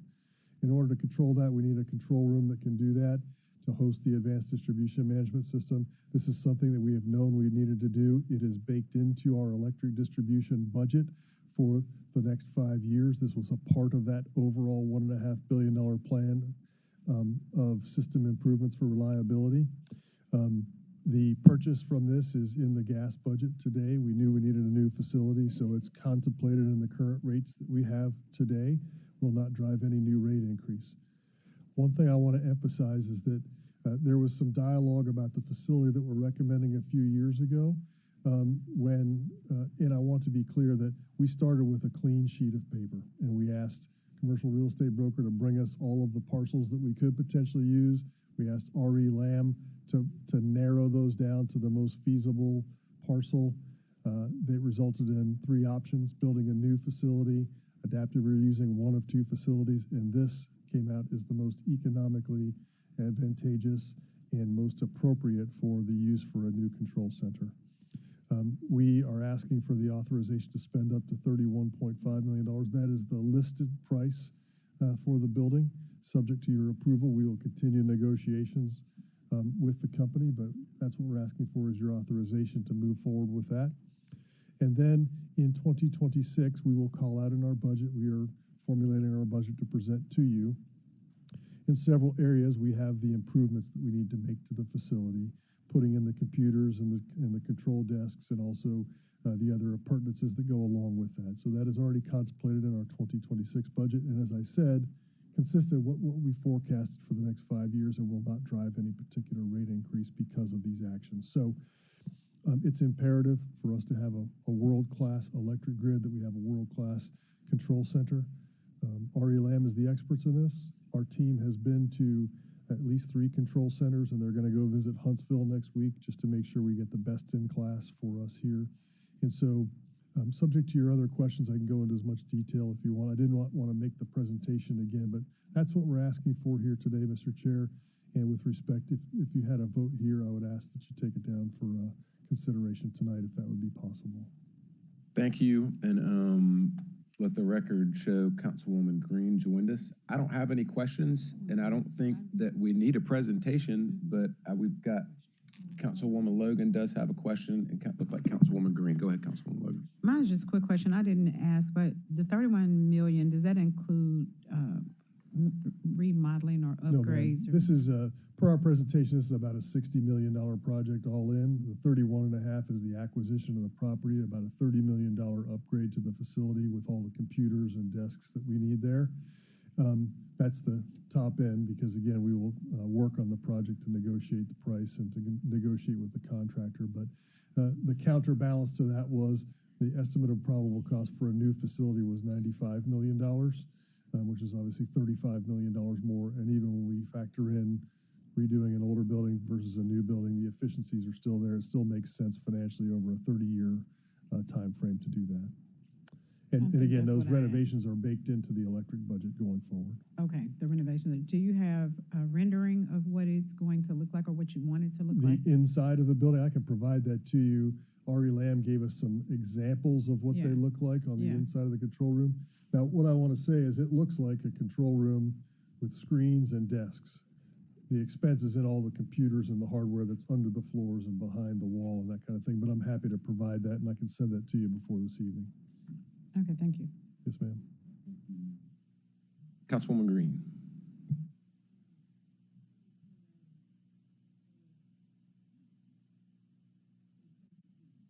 It's on. There it is. I'm wondering if, the list price is 31.4. Yes, ma'am. And I hear you saying you're going to negotiate down. Yes. Does it help you or hurt you in your negotiations if we give you the full asking price right now? Well, I have to have some authorization, and so I think it's a double-edged sword. I guess I'll be frank. If someone was to say, well, I might be willing to work with you, and they put that price out there, and then you guys don't approve it, that becomes the new price for the building, and so it disadvantages the seller. This is a price that had been put out there for MLGW to purchase a few years ago. And so it's consistent there. I think it helps us have the opportunity here. I think we have good partners to work with here. It's in their best interest to remove this parcel from their books as they consolidate their operation. And so, again, if we had to pay $31.5 million, it's still the best bargain out there for us compared to building a new building. Again, I'm not suggesting we're going to get some kind of wild savings, but that's why I'm asking for up to, because we have not signed a negotiated price here. Yeah, I was just wondering if we only gave you 30, if it would help you in your bargaining power. But it sounds like you feel like this is still the best deal, even if it's at this price. I do, and I have to pick a number for us for an appropriation. And so, if I thought 30 was the number, I would have brought you that. But I think 31.5. I just want to make sure we're helping you. Absolutely, you are. $540 million of approvals this year to help us advance reliability, and this would be among them. And I appreciate. This would add another $30 million on top of that to help us build a world-class grid for our customers that they richly deserve. Thank you, Councilwoman Green. Maybe you should write a book on negotiating. Thanks for laughing. Appreciate that. Let the record show Councilman Chairman Canale joined us. We've got Councilwoman Cooper Sutton in the queue.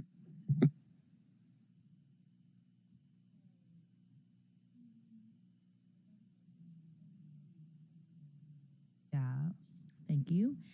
So we are remodeling this building, right? Yes, ma'am. For $60 million. We will be buying the building for approximately $30 million, and then the remodeling would be about $30 million on top of that. Okay. The remodeling, as opposed to building a brand new building from scratch, which would be $95 million. Are we going to have a lot of available space in there? We will. We've talked Yeah. about that before. It's a 300,000 square foot building. I really need 100,000 square feet. There is the opportunity for the current tenant to continue to lease a portion of the building from us for the next several years. And then the way the building is configured, there is the opportunity for additional potential complementary tenancy in there, and or we would bring that back to the council for any particular complementary uses. I do want to say our focus will be on the control room for the first 2 years of the build out, and our focus will be to not look at the other portions of the building, only the control room till we get that built out. We're not going to put the cart before the horse here. We do have in this facility, we'll have the 25 or 30 folks from the control room. We will have our commercial residential engineering folks who currently are occupying just temporary space that will have some space in there. And then we have gas engineers who are currently at the North Center, which is a construction site very soon, who really need a home for them to do their work. So all in, you'll have about 120 people in this facility. with room for us to expand operations in the future. Again, Councilman or Councilwoman, in the last 2 years, the world has changed underneath our feet with respect to utilities. I'm not sure where the future is going to drive us. We've talked about the need for future generation. As you know, we were exploring solar and batteries, and so I think our mission is going to get more complex, not less. And so I think this provides an opportunity for us to do things. Councilwoman Logan asked me about the resilience. It comes with 68 acres, which represents the opportunity for us to put some battery storage and potentially some solar on the land as well to make it the most resilient and most efficient building that we can. And so it really does come with some opportunities there. All right, I think that was it. Thank you. Yes, Appreciate ma'am. it. Thank you. Oh, one more thing on record. ma'am. And I hear you say it, and you say it every time that you come. I mean, the few times that we've talked about the purchase of this building. Yes, ma'am. You say no hike increase. That is correct. Thank you. We had our electric rate increases that were approved by the prior council. The Yes. last increase comes into effect this coming year. We do not forecast any electric rate increase for the coming years because of this project or any other reason. So you will not see that in our budget this year, any forecasted increase in the rates. That's not part of my briefing, but you've just seen a little bit of a hint at what our budget's going to look like this coming year. Thank you, President McCallum. Yes, ma'am. All right, so no more questions. I want to say, and thank you, Councilwoman Cooper Sutton. Thank you, President McGowan. Thanks to your board, and thanks to the council member and all the council members and all the MLGW team in the committee room today as well, because we're all prepared today. So this is a big day, and excited to vote for this. So without objection, we'll do same night minutes, first reading, all the things. Any objections to that? And then we'll go to a voice vote for that and on the item number 2. So we'll go to a voice vote. All those in favor? Aye. All right.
Welcome to the September 23rd meeting of Budget and Audit. Ms. Mauricio, would you please call the roll? Councilwoman Green. Councilman Spinoza. Here. Councilman Ford Sr. Councilwoman Swearingen Washington. Present. Councilwoman Cooper Sutton. Present. Chair Canali. Here. Chair observes a quorum. Colleagues, we have 2 items in budget today. First item, an initial resolution authorizing the issuance of not to exceed $150 million general obligation bonds and bond anticipation notes in the City of Memphis pursuant to Local Government Public Obligations Act of 1986, being Title IX, Chapter 21 of the Tennessee Code, annotated for the purpose of financing the cost of public works projects in the city. All council districts, sponsored by the administration. Can I get a motion in a second? Moved by Ford Sr., seconded by Spinoza. Mr. Walker, you gonna lead us through this? Yes, sir. You have the floor, sir. Andre Walker, Deputy CFO, City of Memphis, 125 North Main Street. So this presentation that you have before you covers both items on today's agenda. So we got 2 resolutions before you. The first resolution authorized the issuance of up to $150 million in commercial paper over time. And the second resolution authorized the issuance of up to $150 million in GO bonds, the proceeds of which would be used to pay off existing commercial paper, as well as cover costs of issuance on the bonds. So the city has a $150 million commercial paper program. There's 3 steps to it. The first step is to seek authorization to issue commercial paper. We last did that in July of last year. And then over time, we issue commercial paper, usually $25 million at a time. And then in about 15 to 18 months or so, we issue bonds to pay off outstanding commercial paper. That's what the second resolution does. And then simultaneously, we go back to step 1 and seek authorization to issue $150 million in new commercial paper, which is what the first resolution does. So the first resolution is a commercial paper resolution. Again, it authorizes the issuance of up to $150 million in commercial paper. It serves as notice to the general public that the city will issue debt secured by its full faith and credit and taxing authority, and it will be published in its entirety in a local newspaper as well as made available online. The second resolution authorizes the issuance of $150 million in GO Improvement Bonds Series 2025. Again, it will be used to pay off commercial paper, $150 million of which pay off cost of issuance on the bonds, and the bonds to be sold via a competitive sale. The resolution also improves the forms of the notice of sale, which will provide underwriting firms with details related to the submission of their bids for the bonds, as well as the form of the preliminary official statement, which will be used by underwriters to firms to market the bonds to potential investors. Estimated source and use of the funds. So currently, we're estimating we will issue about $138.8 million in bonds. Those bonds would generate about $12 million in change of premium. Total proceeds, $150,876,000. Again, $150 goes to pay off commercial paper.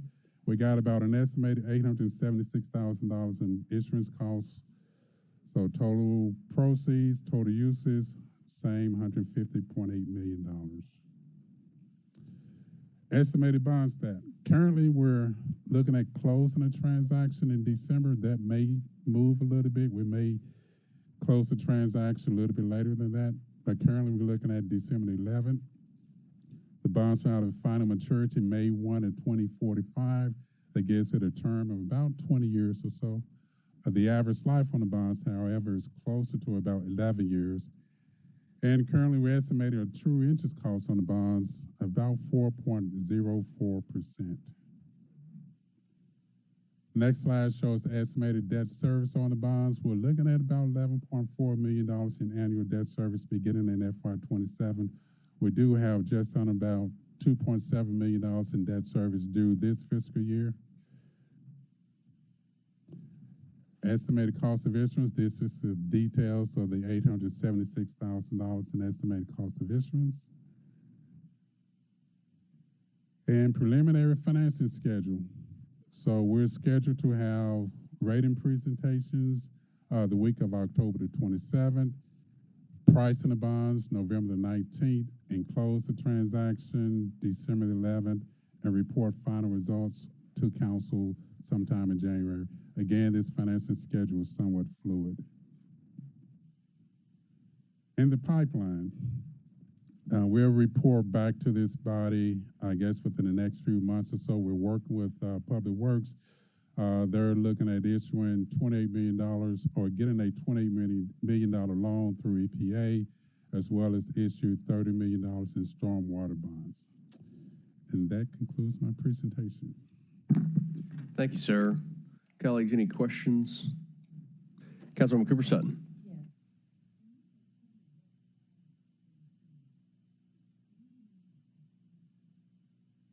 Public Works projects. Oh, yes, yes.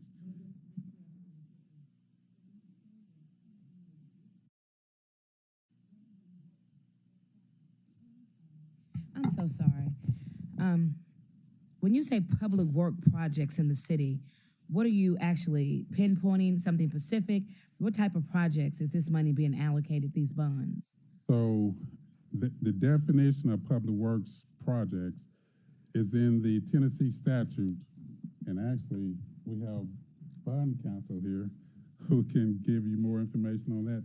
But I think, let's see, I may have the actual definition, but the Tennessee statute lists a lot of possible public works projects that could be funded with bond proceeds. When we're dealing with bond proceeds, if we're not authorized to spend it on certain things, we can't do it. So to the extent that there is a project that the city wants to fund with bond proceeds, if it's not included in the definition of public works projects, we can't do so. But it's a very thorough, long definition of public works projects that are eligible to be funded with bond proceeds. What the city would do is use it to fund our annual CIP program. I think annually we have about $95 to $96 million in capital projects that's approved by council that would have GO bond proceeds as the funding source. Okay. And I see the miscellaneous and to be determined, your underwriter. So those have not yet been. That is correct. Given that the bonds to be sold via a competitive sale, that $270-something thousand, whatever the amount is, $277,610. that amount is just an estimate. Okay. We don't know who would submit the winning bid for the bonds, nor what their compensation would be. So that's just an estimated fee for them. And your miscellaneous. And miscellaneous what does that mean? it's like if we have unexpected costs, like for example, one thing that's not included in the detailed cost is the fact that we have to publish the initial resolution, and that's about, let's say, $1,000. That publication cost should be paid out of that miscellaneous fee. Okay. Yep. All right. I think that's it. Thank you, Chairman. Thank you, Councilwoman. Colleagues, Councilwoman Green. There's probably 3 people listening online. But for the record and for the general public, can you put this in layman's terms? Can you put this in a way that other people will understand why we're taking out $150 million in debt to pay off $150 million in debt, where we're going to have to pay $11 million a year on it? Sure. All right. So the city's commercial paper program is a short-term, let's call it a bridge loan. We pay very low interest rates on our commercial paper. And so as projects are if we incur capital expenditures, like say, for example, now during the summer months, we have about $10, $11, $12 million in capital expenditures per month that is payable use in bond proceeds. The city what the city used to do a long time ago is issue, let's say, $100 million in bonds and say we're going to use those proceeds to fund a certain list of capital projects.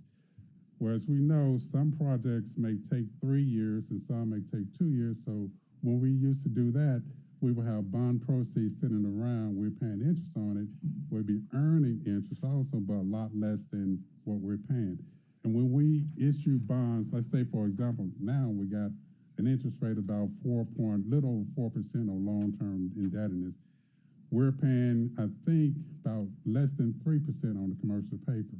So the commercial paper program gives us an opportunity to pay for our capital expenditures on an as-needed basis, but at a lower interest rate than we would pay if we issue long-term indebtedness. Commercial paper have a maturity of about 90 days or so. The most it could be like 270 days, but on average about 3 months. The 3-month rate is a lot less than the 20-year rate. Right. So we're saving money by having a commercial paper program. And because we have a cap of $150 million, once we reach that limit, we got to convert it to long-term debt. We do so with the GO bonds. But yeah, the commercial paper saves the city a lot of money. That's what we needed to hear. Thank you, sir. All right. Thank you. Any other questions, colleagues? All right, we'll have a vote on item 1. I know that he discussed item 2, but I need to read it separately into the record. We'll take a separate vote for item 2. All those in favor of item 1 signify by saying aye. I'm also an aye. Any opposed? That item passes. Item 2 is a resolution of the Council of the City of Memphis, Tennessee, authorizing the issuance, sale, and delivery of not to exceed $150 million aggregate principal amount of City of Memphis, Tennessee general improvement bonds, Series 2025, for the purpose of financing the cost of public works projects and or paying at maturity the principal of certain outstanding bond anticipation notes of the city issues as general obligation commercial paper, making provisions for the raising annually by the city of a sum sufficient to pay as the same shall become due the principal of and premium, if any, and interest on such bonds, prescribing the form and certain details of such bonds, and delegating to the chief financial officer of the city the authority to determine additional details, appointing the paying and registration agent for such bonds, authorizing and providing for the competitive public sale of such bonds, approving the preparation and distribution of a preliminary official statement relating to such bonds, and approving the form thereof, authorizing and approving an official statement in connection with the issuance of said bonds, and authorizing certain other matters with respect to the issuance and sale of said bonds. All council districts sponsored by the administration. Moved by Ford Sr. Seconded by Vice Chair JSW. Anybody have any questions on item 2 that Mr. Walker's already explained? Very good. All those in favor signify by saying aye. I'm also an aye. Any opposed? That item passes. Thank you, sir, for your time and explanation. Anything else before budget and audit? Thank you. We're adjourned.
Good afternoon.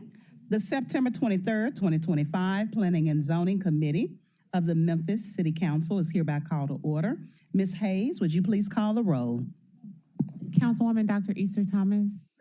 Councilwoman Walker. Councilwoman Cooper Sutton. And Chair Swearingen Washington. Present. Thank you so much, Ms. Hayes. We have one item on the agenda today. Item number 1 is an ordinance amending the Memphis and Shelby County Unified Development Code as adopted by the City of Memphis on August 10th, 2010, and by Shelby County on August 9th, 2010, as amended, to revise the zoning and subdivision regulations within the City of Memphis pertaining to correctional facilities, specifically detention centers, jails, and prisons, all council district. This is requested by Councilwoman Dr. Easter Thomas, and it is a request to add on to the consent agenda for first reading. Can I get a motion and a second? Second. It's been moved by Councilwoman Dr. Easter Thomas, and it has been seconded by Councilwoman Pearl Walker. Dr. Easter Thomas, you are recognized at this time. Thank you, Chair. I will turn it over to Mr. Ragsdale to just give an update on why we're resending it through the process instead of third reading for the previous item. Would you please give us your name and address for the record, and you may proceed. And before you proceed, we would like to acknowledge that Councilman Smiley has joined us. We're so glad to see you this afternoon. But are you really? Of course. Thank you for coming. We're in your hands. Please give us your name and address. Thank you, Madam Chair. Brett Ragsdale, 125 North Main, Suite 420. We are looking today at the ordinance that was proposed by Councilwoman Dr. Easter Thomas in July. The original ordinance was proposed to address what was called social service institutions. Overall, correctional facilities is what the intent was, the intent of the ordinance to address. So the original caption actually just said social service institutions. However, after we reviewed it, we realized there were some other things that needed to be tidied up with the UDC, and so we worked with Councilwoman Dr. Easter Thomas and decided that there was another approach to that. And so what we ended up dealing with is correctional facilities, and specifically detention centers, jails, and prisons, as you mentioned, and as you can see on the screen. Unfortunately, the body of the ordinance was amended to include these things. However, the caption was not. So when we realized that, what we decided is that it would be better to just, in an abundance of caution, is to take this back through the process and to correct that caption so that it matches the body. And we would have this at first reading today. And as you can see, the revised schedule, first reading today, second reading on October 7th. Then it would go back to the Land Use Control Board on October the 9th. And that would set it up for third reading on October 21st. And so that would get everything tied up so that everything is clear and there's no difference between what the caption read and what the actual body and the intent of the ordinance is. Chair, I also just want to thank Mr. Ragsdale for his attention to detail with this matter. Things could have went ahead and went on and then been caught later, but thank you for making sure that you're really ensuring that we don't have to double back on our end. So thank you for that. That's all, Chair. Thank you. Thank you for your expertise, Thank Mr. you. President. We also want to acknowledge that Councilwoman Jerry Green has joined us, as well as Councilman Spinoza. Thank you so much. Councilwoman Cooper Sutton, you are recognized at this time. Thank you. Mr. Ragsdale, can you kind of, in layman's term, explain why this was done? Because we know what was going on across the street with the new Chicago jail, and we know what that turnout was as far as putting correctional centers in our Black communities. So what kind of power or authority or legislation, what is the purpose of this? And why did you, Thank you, Councilwoman Brett Ragsdale, DPD. If you look at the screen here, it's a little bit technical, but essentially when we looked at the UDC, correctional facilities, they were dealt with differently if they were private or public. And so what we did when we looked at that, we wanted to make sure that they were all treated the same way as far as where they are allowed in which districts and what process you go through to get those approved. And so in the UDC currently, if you have a private facility, that can be approved with this body's approval if it's in the city or if it's in the county through a special use permit in, let's see, in the zoning districts that are here in 6B. So, but a public facility was only allowed in heavy industrial. So what this does, it actually makes the two the same. So if it's public or private, if you have the zoning districts that are here in 6B, they would all have to come through this body to get a special use permit, whether they're public or private. So that's essentially what this change does. So you would have, any correctional facility would have to come to this body if it's in the city for a special use permit approval. Example, so I'm just clearly, and we can make this layman terms, because I've gotten a lot of emails and a lot of calls on this, to making sure that they clearly understand that the public, this is on record for the public, that they clearly understand what is going on and what is transpiring.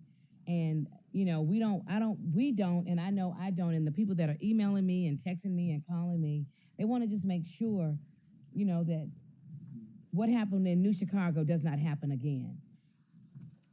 Correct. And so what this would do is, if there were a proposal in the city in any of the industrial, heavy industrial, which that's what that was zoned, instead it would have been by right if before this change.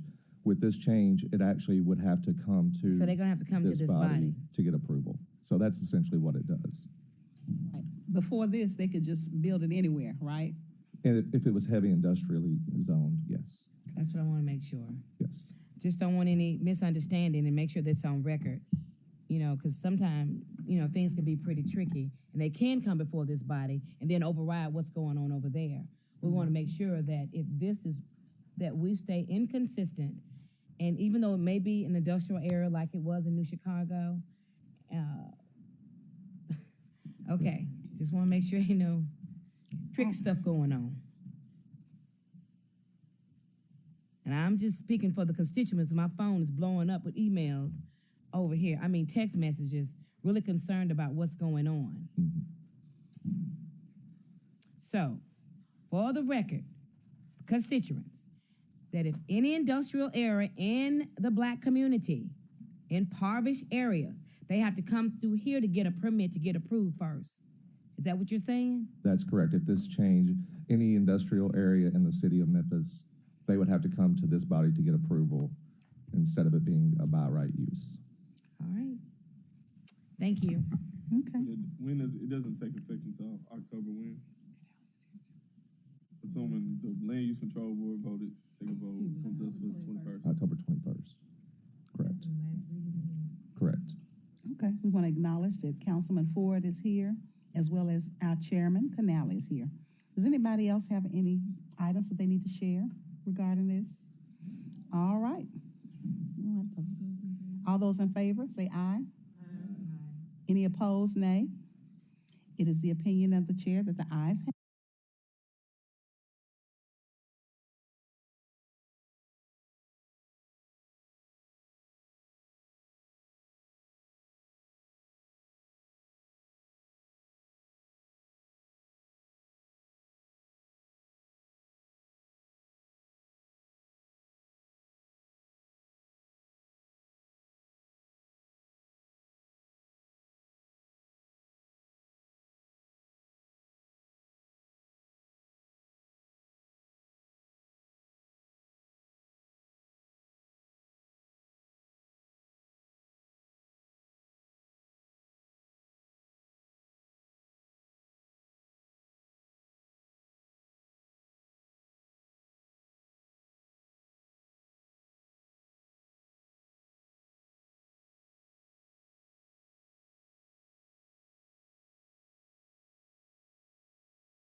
good job banging together.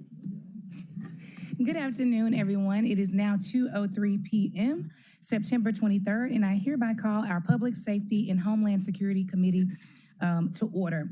Ms. Brown, will you please call the roll? Chairman Canali. Councilman Carlisle. Councilwoman Cooper Sutton. Councilwoman Easter Thomas. Councilman Ford. Councilwoman Green. Councilwoman Logan. Councilman Smiley. I'm here. Councilman Spinoza. Here. Councilwoman Swearingen Washington. Councilman Walker. Councilman Warren. And Chair White. Present. Thank you so much, Ms. Brown. First, we have item number 1 on our agenda is a resolution appropriating $136,080 in GO bonds for capital improvement project FS02032 EMA Sirens, all council districts, sponsored by the administration. Request for same night minutes. A motion from Councilman Ford, a second. Second from Councilman Spinoza. Who from the administration do we have to speak on item number 1?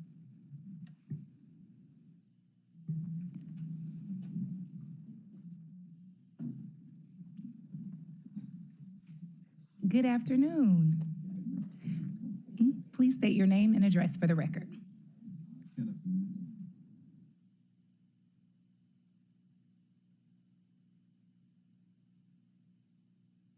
I was about to say, I don't know if those mics are on. Okay. A.G. Sullivan, 2670 Avery. Thank you. You all may proceed. So this money is appropriated to for the replacement cycle of the emergency sirens we currently have. There are 106 emergency sirens in service today in the city limits, and then most of those are some of the older, like civil defense sirens. So we try to run a replacement cycle, and that's what this money is appropriated for. And this is a budget neutral request, correct? That is correct. Do we have any members in the queue? All those in favor say aye. Aye. Any opposed? This matter, number 1 goes down with a favorable recommendation with the request for same night minutes. Thank you. Item number 2 on our agenda is a resolution appropriating $1,300,000 in GO bonds for capital improvement project FS04012, personal protective equipment for turnout ensemble, all council districts, sponsored by the administration. A request for same night minutes. Motion from Councilman Ford, second from Councilman Spinoza. You may proceed, and you don't have to reintroduce yourself. Thank you. This request is for allocation and appropriation of funding for purchase of firefight purchasing and maintenance of firefighter gear. This is has already been included in the FY26 capital improvement budget. Thank you. Any council members have any questions? Seeing none in the queue, all those in favor say aye. Aye. Any opposed, say nay. Seeing that there are none opposed, this item will go down with a favorable recommendation with the request for same night minutes. Item number 3 is a resolution to transfer contract construction allocation of $108,900 from Fire Station Improvement Cover Line Project FS24100 and appropriate funds to contract construction costs for Fire Station 38 renovations project number FS25005, District 6, Super District 8, sponsored by the administration. Again, a request for same night minutes. We have a motion from Vice Chairwoman Swearingen Washington, a second from Councilman Spinoza. You may proceed. Okay, these funds are being requested to fully fund the project for Fire Station 38. This is $1,080,000 is already available, and we're asking for the balance of $108,900 to fully fund that project. Thank you. Any questions from any council members? Okay, yeah, Vice Chairwoman wants you to state your name and address again for the record. Kenneth Newton, 2670 Avery Avenue. Any council members in the queue? Councilwoman Walker, you're recognized. Thank you, Madam Chair. Just as a personal FYI, and maybe for anyone else, what is the address of Fire Station 38? It's 4715 Horn Lake Avenue. Avenue? Road. Yes. All right, thank you. I yield the floor. Thank you.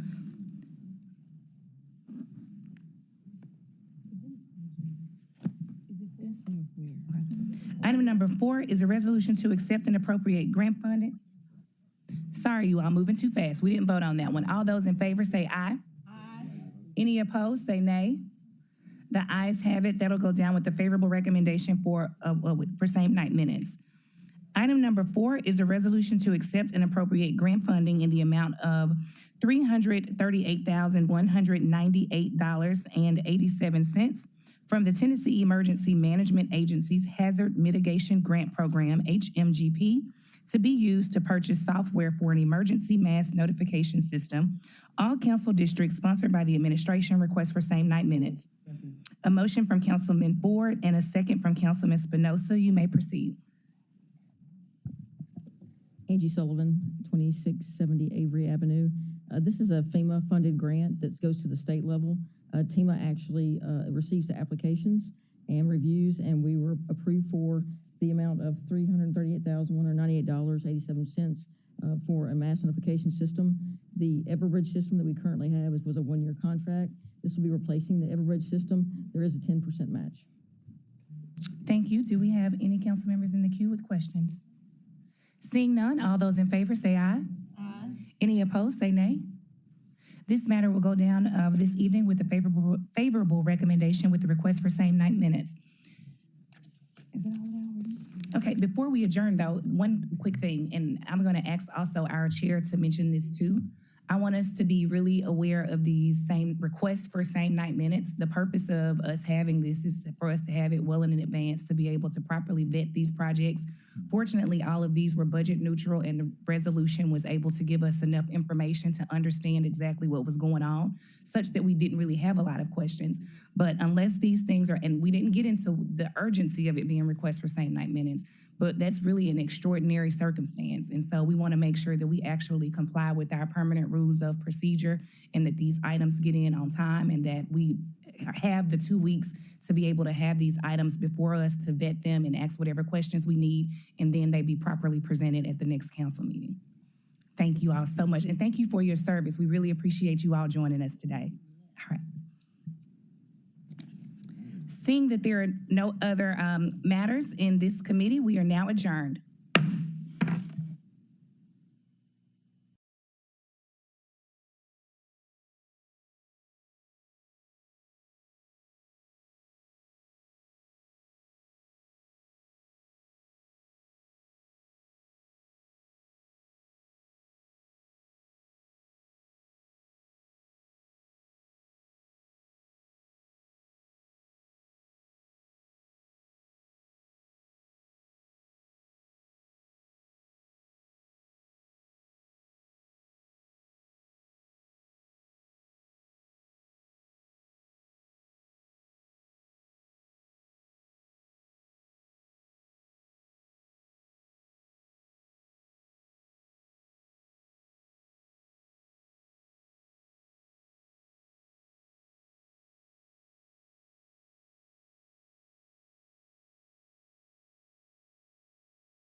Councilwoman Easter Thomas.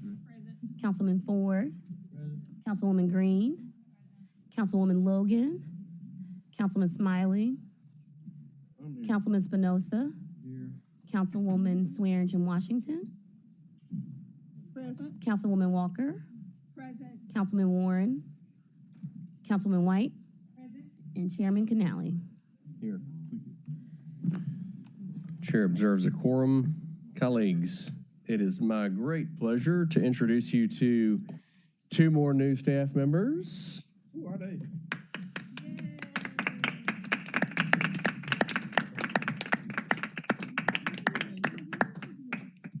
Vice Chair Swearingen Washington and I had the privilege of interviewing these phenomenal women. And I say it over and over again, but I truly believe we have the best staff ever and would put this team up against anyone. Each time I know that they will rise to the occasion and make us all better. We are all in this together. We truly are a family trying to make Memphis a better place together.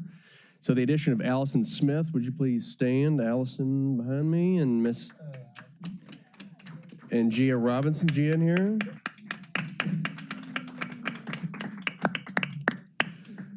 Welcome. We are so glad to have you as part of our team. Allison comes from Shelby County General Sessions Court, the U.S. House of Representatives, and national advocacy organizations with expertise in legislative engagement, research, and public outreach. Gia Robinson is a Memphis native and Rhodes College grad with extensive experience in the U.S. Department of Veterans Affairs, HUD, Just City, and a strong record of policy analysis, legislative research, and community engagement. Ladies, welcome to our team. We are very glad to have you. Councilwoman White, I believe you have something to introduce. You're recognized. Thank you so much, Chairman. You all should all be receiving a copy of a resolution requesting MATA to develop a zero-fare transit pilot. And we're encouraging them to create a ridership tracking system so that we can know who's riding the bus, how often. And during this time of transition, we know we've had our challenges. This is a great time for us to test it so that people who rely on getting to and from healthcare, doctor's appointments, work, and just having just a life where they're able to rely on transit, I think this is the first step. So we're just asking for a 30-day study and for MATA to report back to us. I know Councilman Ford, who is our chair of that particular committee, he's signing on as a sponsor, and I welcome Councilwoman Cooper Sutton. So I welcome all sponsors, and I know Councilman Carlisle, who's over here to my left, has agreed to also join as a sponsor. So this is something that I'm excited about, and I believe it'll be very beneficial to our community and to this transition of MATA. Yeah, we read the caption into the record and make the motion. We get a second, and then we'll go there for who wants to speak. Resolution of the Memphis City Council supporting the development of a zero-fare transit pilot and encouraging the creation of a ridership tracking system by the Memphis Area Transit Authority. Move it. Moved by White, seconded by Ford Sr. Councilman Carlisle. Thank you, Mr. Chairman. These are the things that get me excited about coming down to City Hall. I know that we've had a lot of very serious, very just tough dialogue around MATA, around fiscal responsibility, about management. And ultimately, I remember walking out of the last meeting and there were 3 people that were sitting outside of our chambers, and 2 needed assistance to use our bus system at all times. And I remember thinking to myself, you know, it's unfortunate because you can't move this thing overnight. And in the middle of this, it's the riders that are hurt and impacted the most as we try to figure out and move forward. And I'll be short. So anyway, I love that you came in and addressed something that maybe can't fix the system, but at least acknowledges that a financial impediment, while we try and understand what our ridership looks like, shouldn't be an issue for people. And I know that it does not fix the system today, but I hope that, and this may not have been your motivation, but I hope that the public understands that it is a small gesture and just acknowledging that we've got a lot of work to do, and that, you know, if we were running a restaurant, that this is just one way that we can acknowledge that we're working on it. We're sorry for the circumstances and we want to do better. I would actually move to make a friendly amendment And I would say, I would move to amend this to be a rolling 30-day study not to exceed $2 million. And the reason I would do that is I haven't looked at it because we're getting it on the fly, but if memory serves me, I think we run about $1.2 million to, if the numbers are correct, we run about $1.2 million to $2.5 million. And say that, Mr. Councilman Ford, would you say that, please? I said not to exceed $2 million was roughly a rough guess of what it may cost. And my point is the council could reauthorize the zero fare.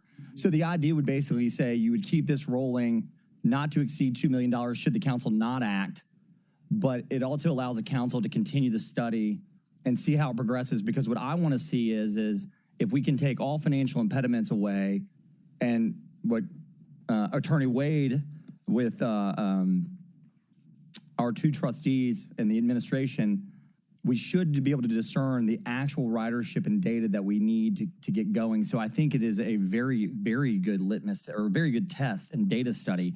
So I'd hate to do 30 days. I don't think it's enough of a sample, to be frankly honest.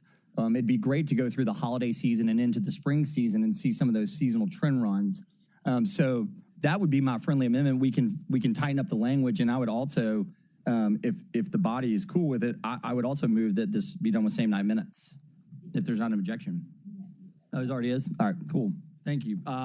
Anyway, that's my friendly amendment, but I'll restate it just to kind of context, and we'll wordsmith it out. But ultimately, we're going to roll this thing every 30 days unless the body determines that it wants to stop it.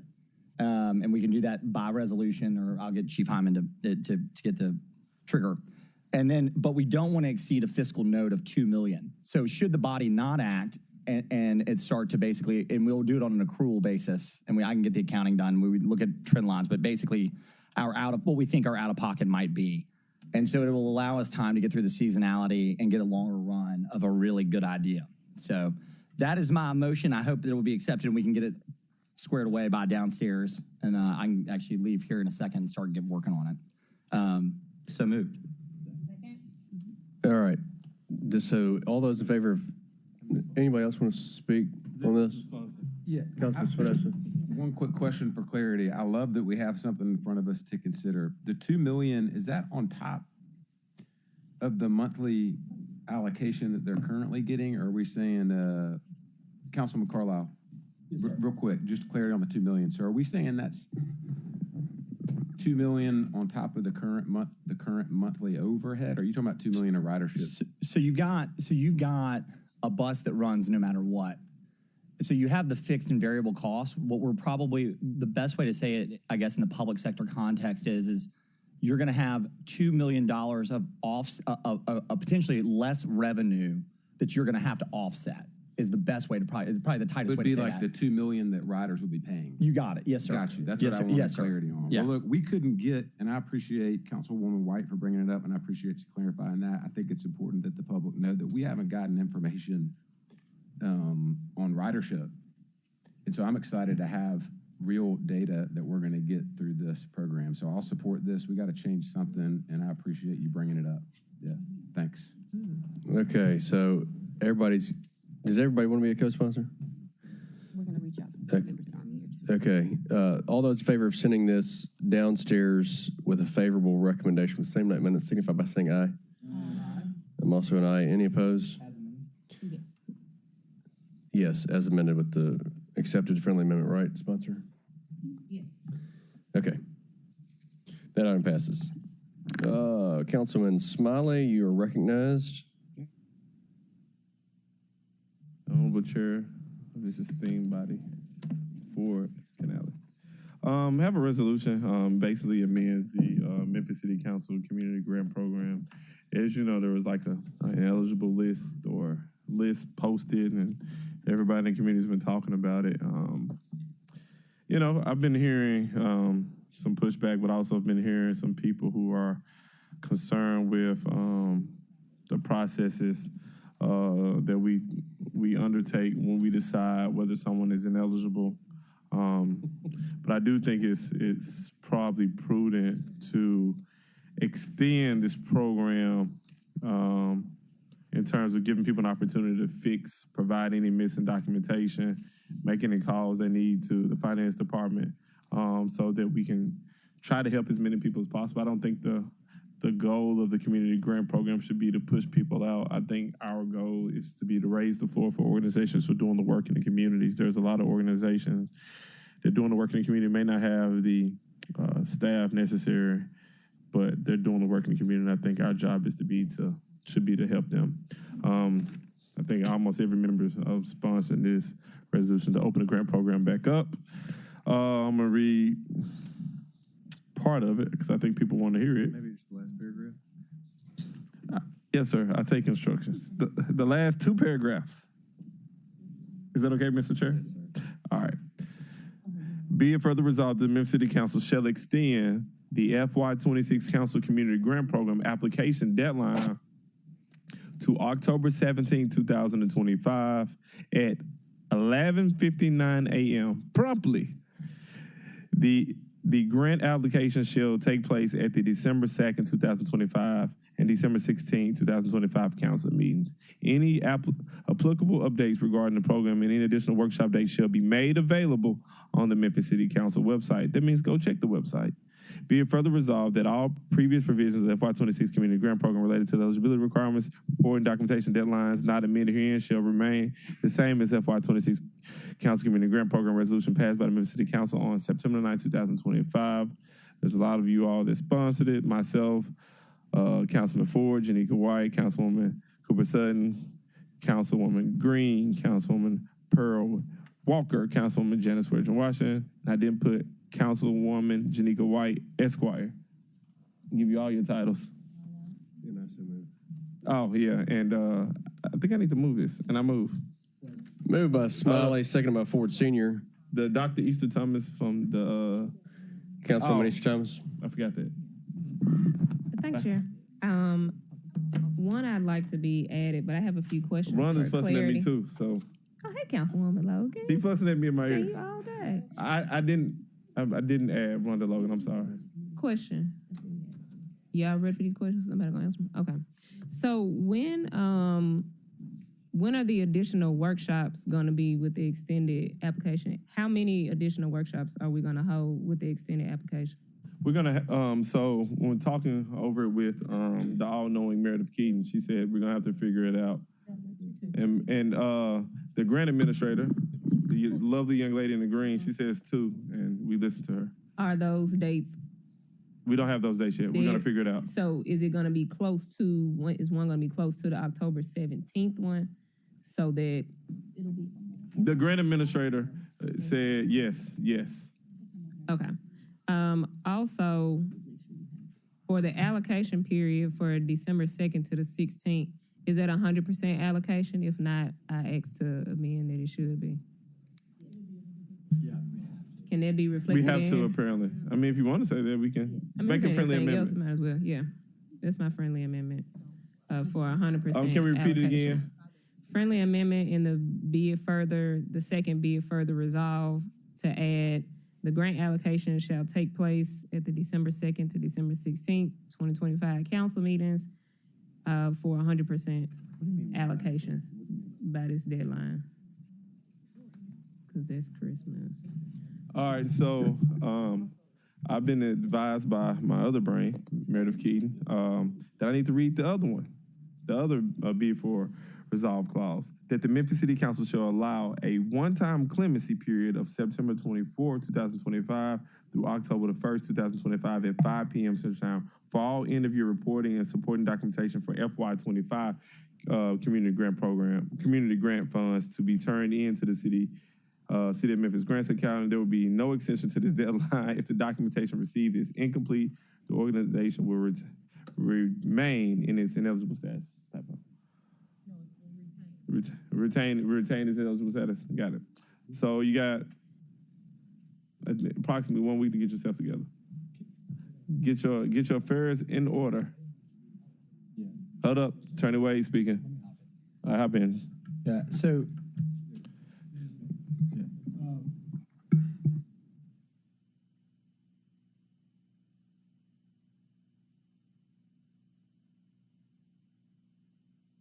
But they said they should be in compliance September 24th to October 1st. Is that what this is saying? They don't have their audits and all the other things would we know that by December 2nd? Okay. Okay. And this means they get disbursements when, and then that means final reports are due when? The grant administrator is gonna come. Thank you, Grant Administrator. State your name, your job title, where you work, who you work for. Thank you. Valderay Lewis, Memphis City Council, Office and Grant Administrator.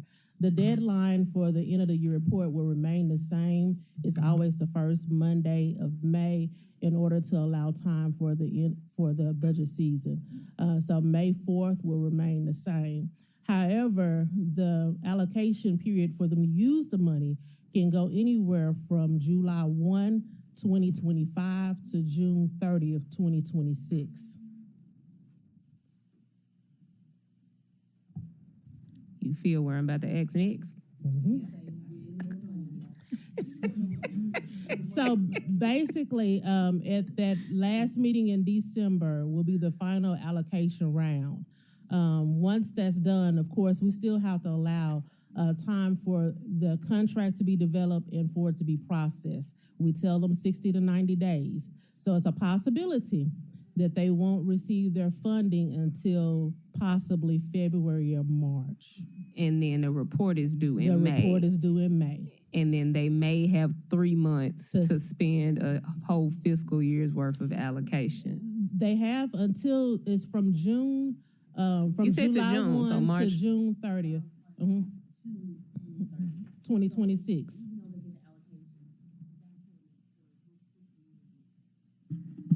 Payments for this fiscal year will be allowed because our program is for the fiscal year. So any expenditures made between July 1st and June 30th will be allowed. Payments made before July 1st will not be allowed. Okay. So I think 2 things.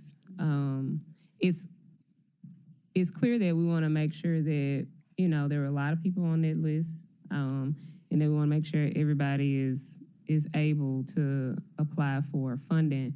But I'm looking at next fiscal year and hoping we don't have to have these same type of conversations and figuring it out, because it just don't, listening to this and reading it still doesn't make sense. Right. But I'm going to hope for the best, right? And be optimistic, but hopefully next August we're not still trying to see how to be more efficient with this. But add me on to it, because I'm supportive of the grant, but I said what I said. Okay, anybody else want to be added? Everybody can be added? Councilman Smiley? You know, if there's no objections, I would like same 9 minutes. We already got that. Okay, good job. All right. You're such a great chairman. All right. And Rhonda Logan said, Councilwoman Logan said, I'm gonna get her if I don't add her name. Please. Okay, add her name. we put everybody's name unless you We speak can up. use the previous caption from the budget committee. Okay. Colleagues, all those in favor of sending this downstairs as amended by, who amended it? Easter Thomas. Thank you. I don't know what, I'm just. With same night minutes, signify by saying aye. I'm also an aye. Any opposed? All right. That item passes. It'll be sent downstairs at the same night minutes. All right, colleagues, brings us to our add-ons, items 34 through 51. Item 34, resolution to urge Governor Bill Lee to reject President Donald Trump's current proposal to send National Guard troops or the Tennessee State Guard to Memphis, all council districts. Sponsored by Green, Smiley, Walker, and Warren. Request for same night minutes. Item 35, a resolution to appropriate the sum of $400,000 in other costs funded by GeoBonds General to continue the implementation of the Urban Art Plan and transferring funds from EN 24300 to EN 26301, chargeable to FY26 Capital Improvement Project, all council districts, sponsored by the administration. There is a request for same night minutes. Item 36, a resolution appropriating Capital Improvement Plan funds in the amount of $600,000 for additional project costs for government infrastructure in connection with the Peachtree Senior Development Award 11426, Project CC 23105, District 7, Super District 8, sponsored by the administration. There is a request for same night minutes. 37, a resolution appropriating FY26 allocations in the amount of $1,200,000 in CIP project number GS041049 Coke Facility, Adaptive Reuse, District 4, Super District 8, sponsored by the administration. There is a request for same night minutes. 38, a resolution appropriating FY26 allocations in the amount of $300,000 in CIP project number GS20170, 170 North Main modifications, District 7, Super District 8, sponsored by the administration. There is a request for same night minutes. Item 39, a resolution appropriating FY26 allocations in the amount of $2,500,000 in CIP project number GS22202, City Hall improvements for replacement chillers, Phase 2 Civic Center Plaza site improvements, and Phase 2 City Hall penthouse replacement roof. District 7, Super District 8, sponsored by their administration. There is a request for same night minutes. Item 40, a resolution authorizing the purchase of vehicles different from those identified in the FY26 CIP budget ordinance, but more in line with current needs and market availability, not to exceed $10 million. All council districts sponsored by the administration. Request for same night minutes. 41, a resolution to transfer and appropriate contract construction funds in the amount of $8,527,003 from Drainage ST Cover Line project number ST03205 to Bartlett Road, Fletcher Street, project number ST01089 for bridge replacement. District 1, Super District 9, sponsored by the administration. There is a request for same night minutes. 42, a resolution recommending and authorizing the purchase of 7135 Goodlet Farms Parkway, Cordova, Shelby County, Tennessee, to establish a multifunctional control room for and in consideration of an amount not to exceed $31,400,000. All council districts sponsored by MLGW. There is a request for same night minutes. 43, a resolution appropriating $136,080 in GEO bonds for CIP project FS02032 EMA sirens, all council districts, sponsored by the administration. There is a request for same night minutes. 44, a resolution appropriating $1,300,000 in GEO bonds for CIP project FS04012 personal protective equipment for turnout ensemble, all council districts, sponsored by the administration. There is a request for same night minutes. 45, a resolution to transfer contract construction allocation of $108,900 from Fire Station Improvement Coverline project number FS24100 and appropriate funds to contract construction costs for Fire Station 38 renovations project number FS25005. District 6, Super District 8, sponsored by the administration. There is a request for same night minutes. 46, a resolution to accept and appropriate grant funding in the amount of $338,198.87 from the Tennessee Emergency Management Agency's Hazard Mitigation Grant Program to be used to purchase software for an emergency mass notification system. All council districts sponsored by the administration. There is a request for same night minutes. 47, a resolution honoring Shelby County Deputy James Ritchie, Patrol Deputy of the Month for July 2025, for exceptional community service. All council districts sponsored by myself. There is a request for same night minutes. 48, a resolution of the Memphis City Council supporting the development of a zero-fare transit pilot and encouraging the creation of a ridership tracking system by the Memphis Area Transit Authority. All council districts sponsored by Councilwoman White. There is a request for same night minutes. 49, a resolution to amend, and that was 48 was as amended. 49, resolution to amend City Council Community Grant Program for FY26. All council districts sponsored by Smiley and the rest of the council as amended. There is a request for same night minutes. 50, a resolution to amend fiscal year 26 operating budget. All council districts sponsored by Smiley, Swearingen, Washington, and Canale. Request to add on to fiscal consent for same night minutes. Item 51, an ordinance amending the Memphis Shelby County Unified Development Code as adopted by the City of Memphis on August 10th, 2010, and by Shelby County on August 9th, 2010, as amended to revise the zoning and subdivision regulations within the City of Memphis pertaining to correctional facilities, specifically detention centers, jails, and prisons. All council districts requested by Councilwoman Easter Thomas, Request to add on to consent for first reading. Same night minutes are 11, 12, 13, 34, 35, Chair. 36. Chair, I move Councilwoman to- Cooper Sutton, you're recognized. Thank you, Chair. I motion to hold ordinance 5954, I think it is. It doesn't have a number. Okay, it doesn't have it, but Item 51. Item 51, I motion to hold that, please, until December 2nd. Without objection, item 51 will be held till December 2nd. No objection, very good. Same night minutes, I'll go over them again. 11, 12, 13, 34, 35, 36, 37, 38, 39, 40, 41, 42, 43, 44, 45, 46, 47, 48, 49, and 50. And 4. Item number 22 is withdrawn. Item 20 will be held until... No, it's not. Ignore that. Excuse me. Hmm? Sorry. Ignore that. Not item 20. That's the wrong caption. Sorry. Which one's held? Yeah, they are. The other ones are held. That one's not. Item 20 is held till October 21st? Yes. Item 21 held till October 7th. And item 33 held until October 7th. And now item 51 held till December. And item 51 held till December 2nd. It was not withdrawn. No. What is 22? 22 is, that was from last meeting. 22 is $5,000. Correction, item 22 is not withdrawn. It is very much alive. Anything else before executive? All right, very